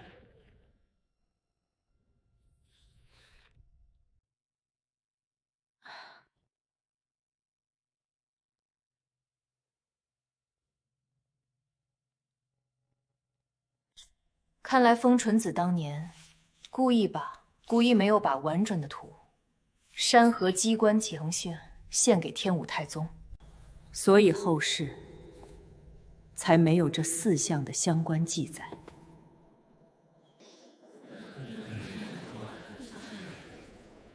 直播现场的众因为无人能解开4项谜团，都感到十分可惜。有观众猜测，黑发西装男是有难言之隐，才故意不说。他觉得他可能真的不知道。是啊，他看起来是不是在骚扰？实在无从知晓。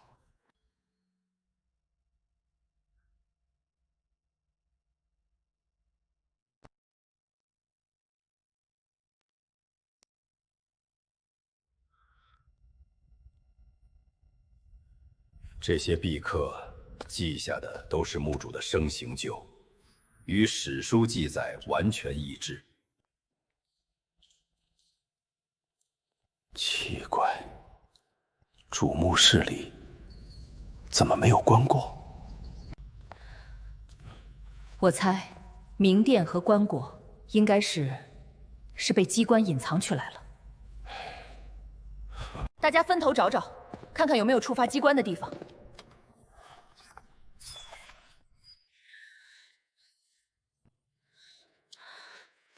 在补道浑天仪下方的龙嘴中，发现了一块刻着小篆的金色武道牌子。灰发男人，发髻女研究员，你们快来看，金牌！黑马甲青年伸手，将金色武道牌子从龙嘴中抽了出来。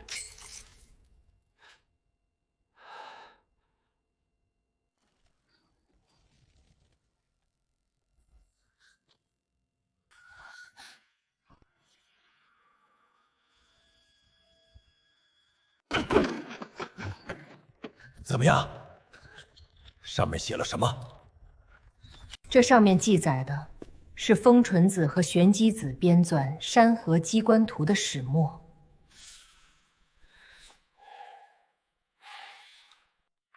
上面说，令2人寻找武道龙晶，风纯子寻得后，获得了机关术总纲。2人就是根据这本总纲绘制了4项遗址图。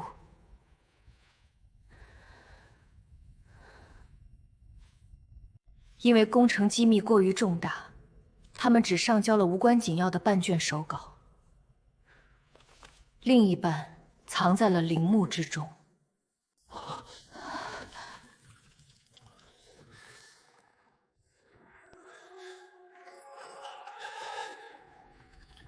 这不可能！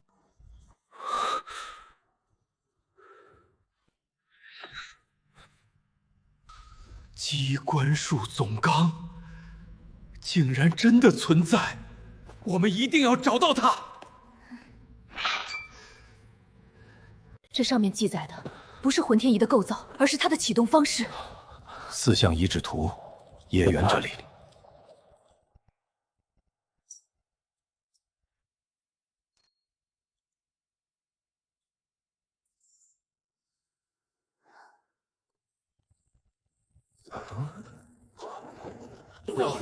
Unbelievable discovery!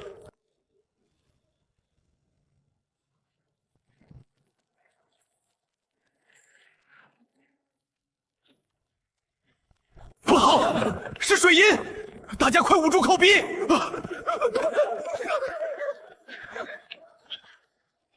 这是水银机关！快联系演播厅老师！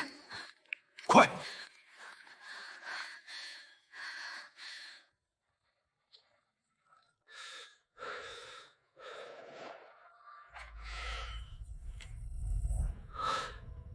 在武道魂天仪上的天干地支刻度，密码是什么？我们该怎么转动？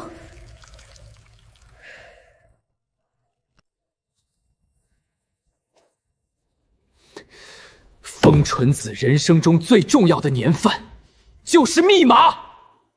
风纯子出任将士郎是天武元年，也就是627年。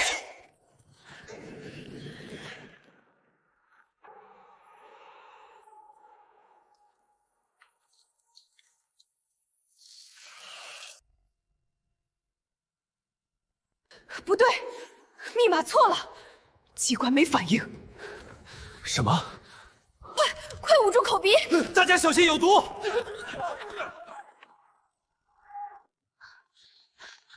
院长，您怎么样？撑住！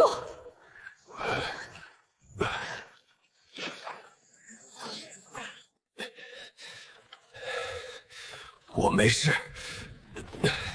先想办法破解机关。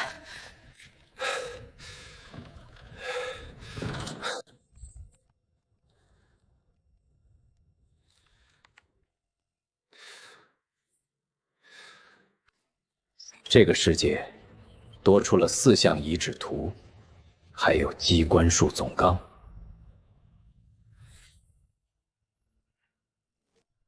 风纯子留下的密码。 根本不是他自己的年份，而是机关术总纲重见天日的年份，就是当下的年份。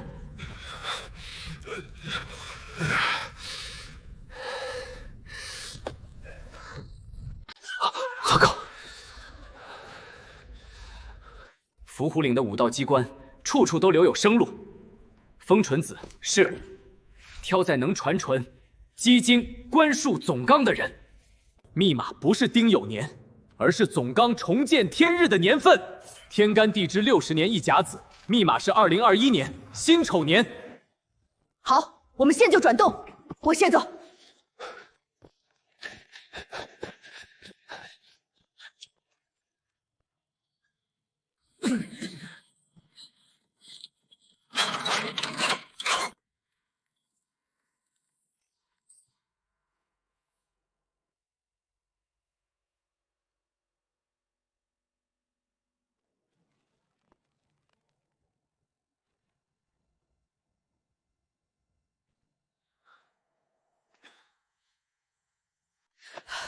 门开了，快，大家快进去！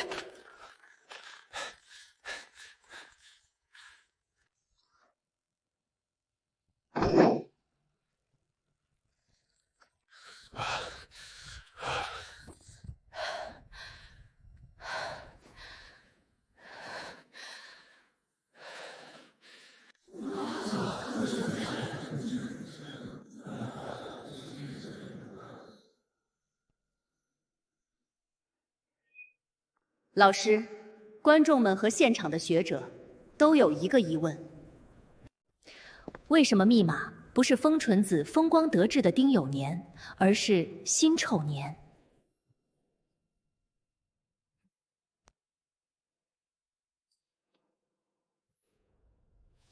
风纯子留下的密码，对考古队来说才是最关键的。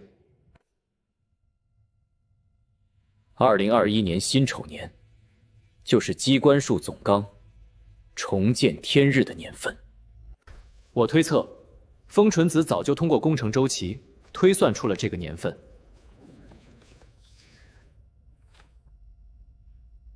他知道，只有到了这个时候，当代的考古队才具备破解机关、保护总纲的能力。是这位先贤主动选择了我们当代的考古队。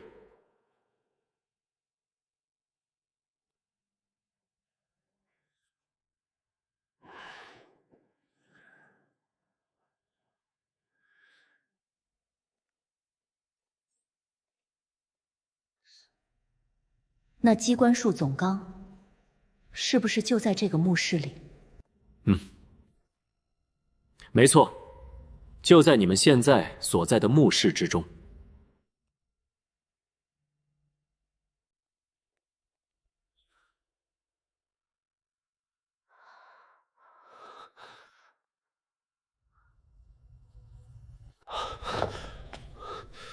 别碰！小心触发武道机关。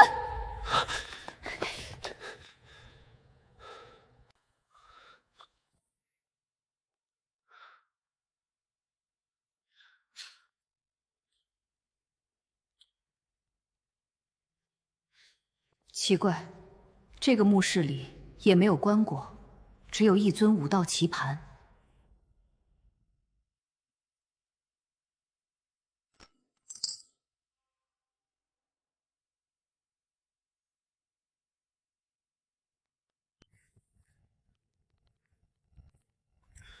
老师，我们现在的新墓室里，这里只有一尊棋盘，没有棺椁。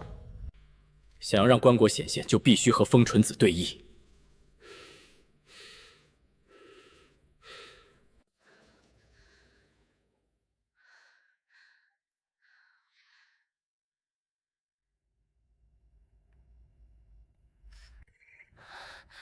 我们队里谁懂围棋啊？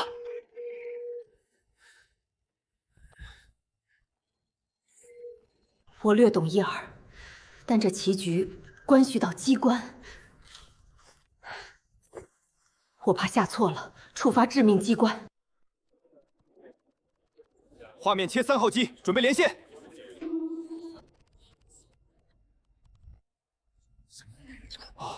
我们现在已经连线到棋坛高手，麻烦您看看这局棋。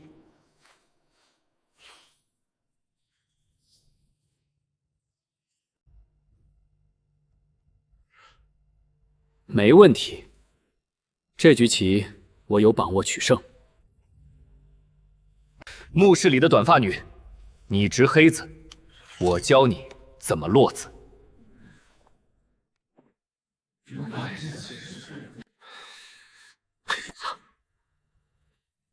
等一下，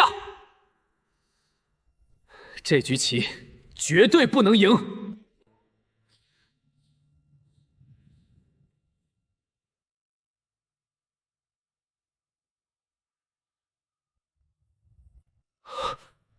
您这话是什么意思？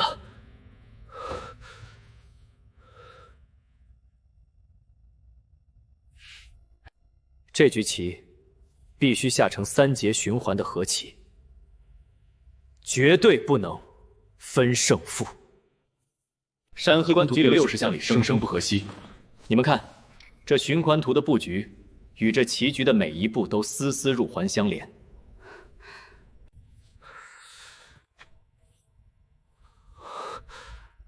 没想到这位灰川山男人，竟然也精通围棋奥义。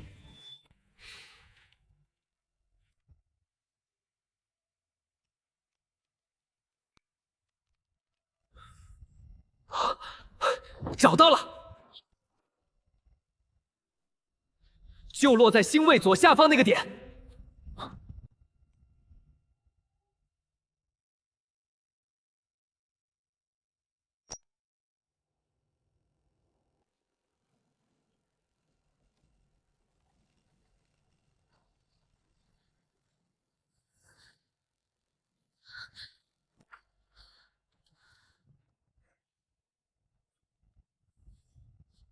有情况，大家小心。数据还在跳动，快，再快一点！已记录，正在核对。同地复测。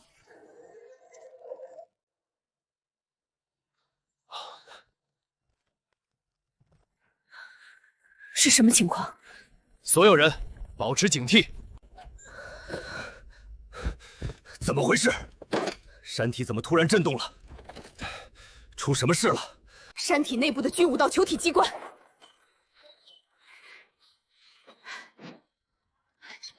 巨型武道体机关正在全速运转。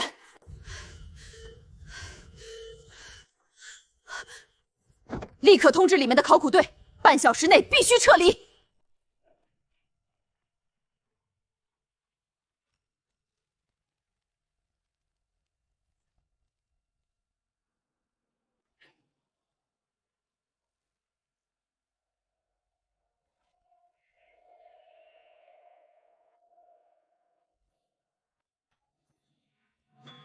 这布局像个陷阱。太安静了，不对劲儿。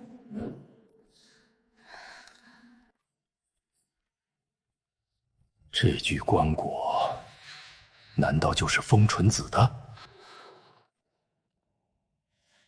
棺椁先别碰，宝函里面的就是机关术总纲。你们迅速把书取出来，立刻撤离。再三提醒，绝对不能触碰机关。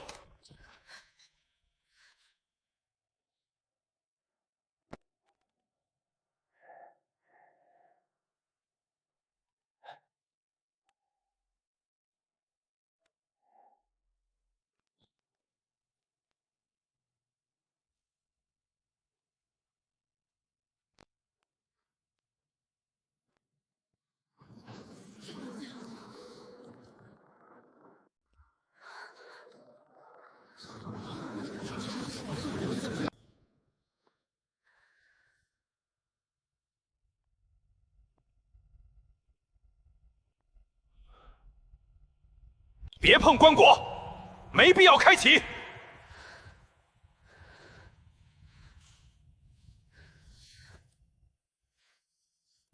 风纯子的生平已经在前殿的壁刻上记载清楚了，他真正的墓穴未必就在这里。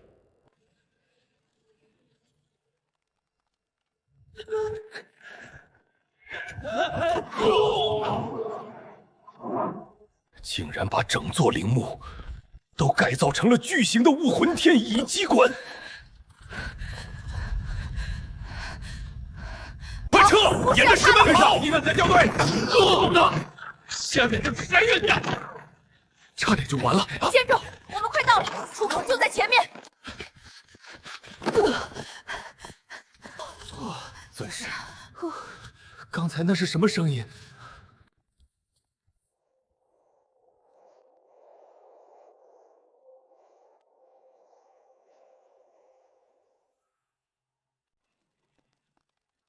可惜了，山体这么一震，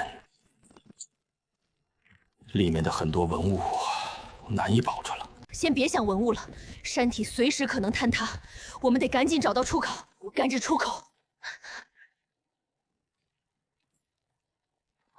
终于有信号了。林老师，这次真的太感谢您了。等我们出去，我一定要和您结为忘年交。王院长客气了，先安全撤离最洞了。你们现在所在的溶离最重要里，是不是遍布骸色的丝状物体？对，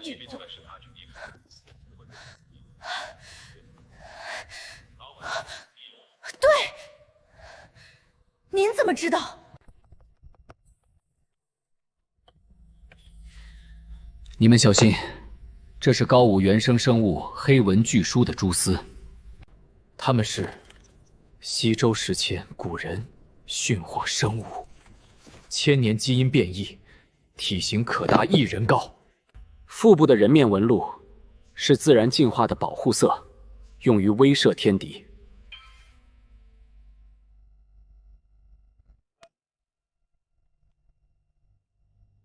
它们的蛛丝坚韧如钢，它们的蛛丝只洞猎误入领地的生物。我研究武道生物几10年，从来没有记载过这种生物，太离谱了，太离谱了！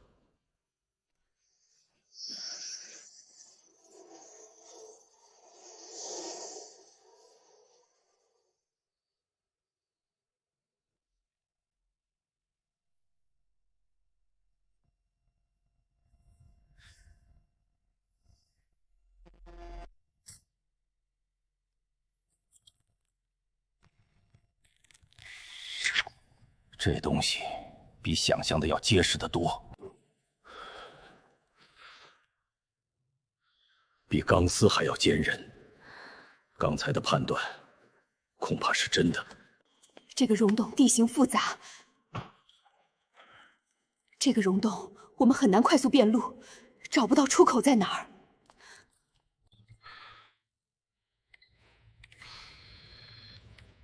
你们现在点燃武道蜡烛，顺着火苗的风向寻找出口，加快速度前行。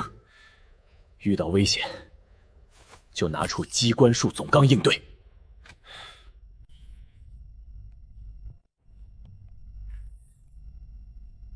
风纯子建造陵墓时，就已经知道黑纹巨蛛的存在。古书的封皮上涂抹了专门克制巨蛛的生物驱虫剂。这是最后一道安全关卡。我们走这边，小心点儿。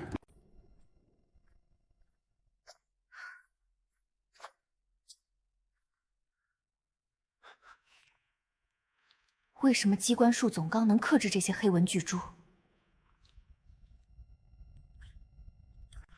陵墓的建造者早已深入研究过黑纹巨蛛的习性。它们对震动和气味极其敏感，尤其是血腥味儿。古书皮上的驱虫剂是专门针对巨蛛的嗅觉研制的。这就是你们安全撤离的关键。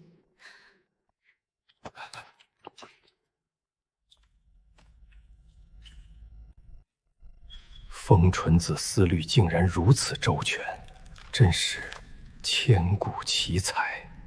更让人佩服的，还是通讯器那头的人，总能提前预判所有风险。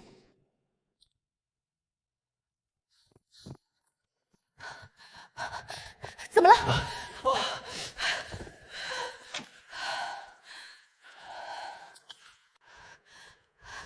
石柱上有会动的人链纹路。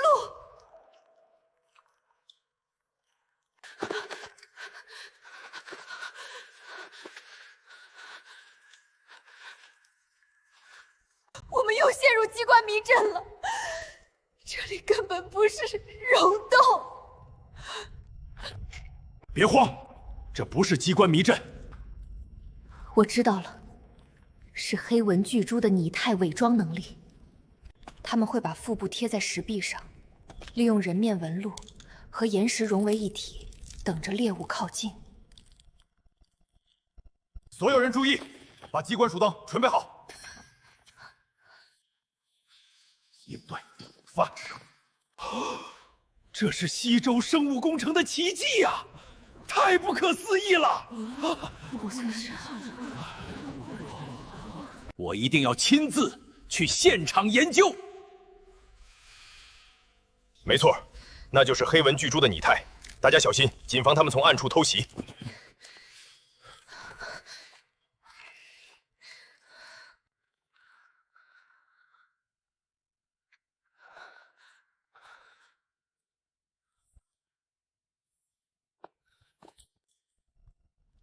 这是被黑纹巨蛛的毒牙刺穿了，巨猪会注入消化液，把猎物从内部消化掉。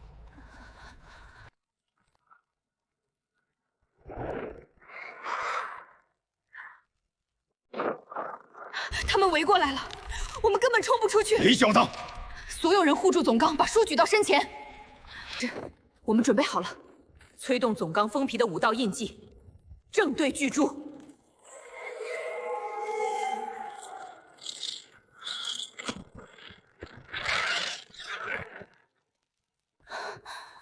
我们来了，先贤智慧，深不测啊！顺着风向继续走，出口就在前方。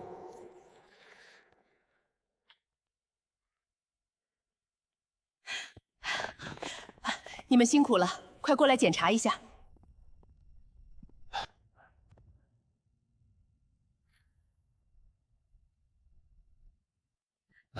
我们快到了。大家辛苦了，再坚持一下。系考古队全员平安归来。林老师牛逼，考古队牛逼！会凭一己之力改写了武道考古的历史。他不仅展现了卓越的智慧，更证明了潜能的无限可能。之后，再无人敢质疑古代武道传承的力量。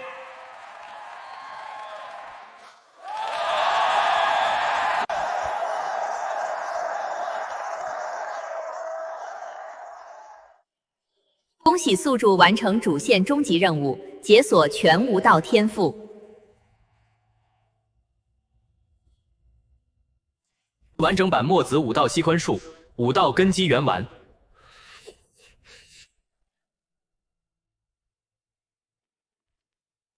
先祖的智慧，永远值得我们敬畏与传承。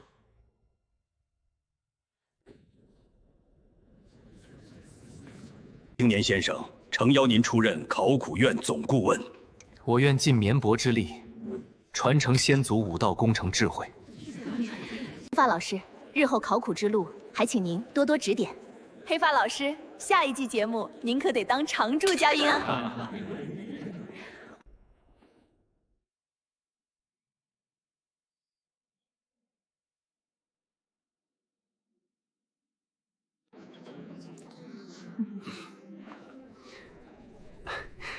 谢谢大家。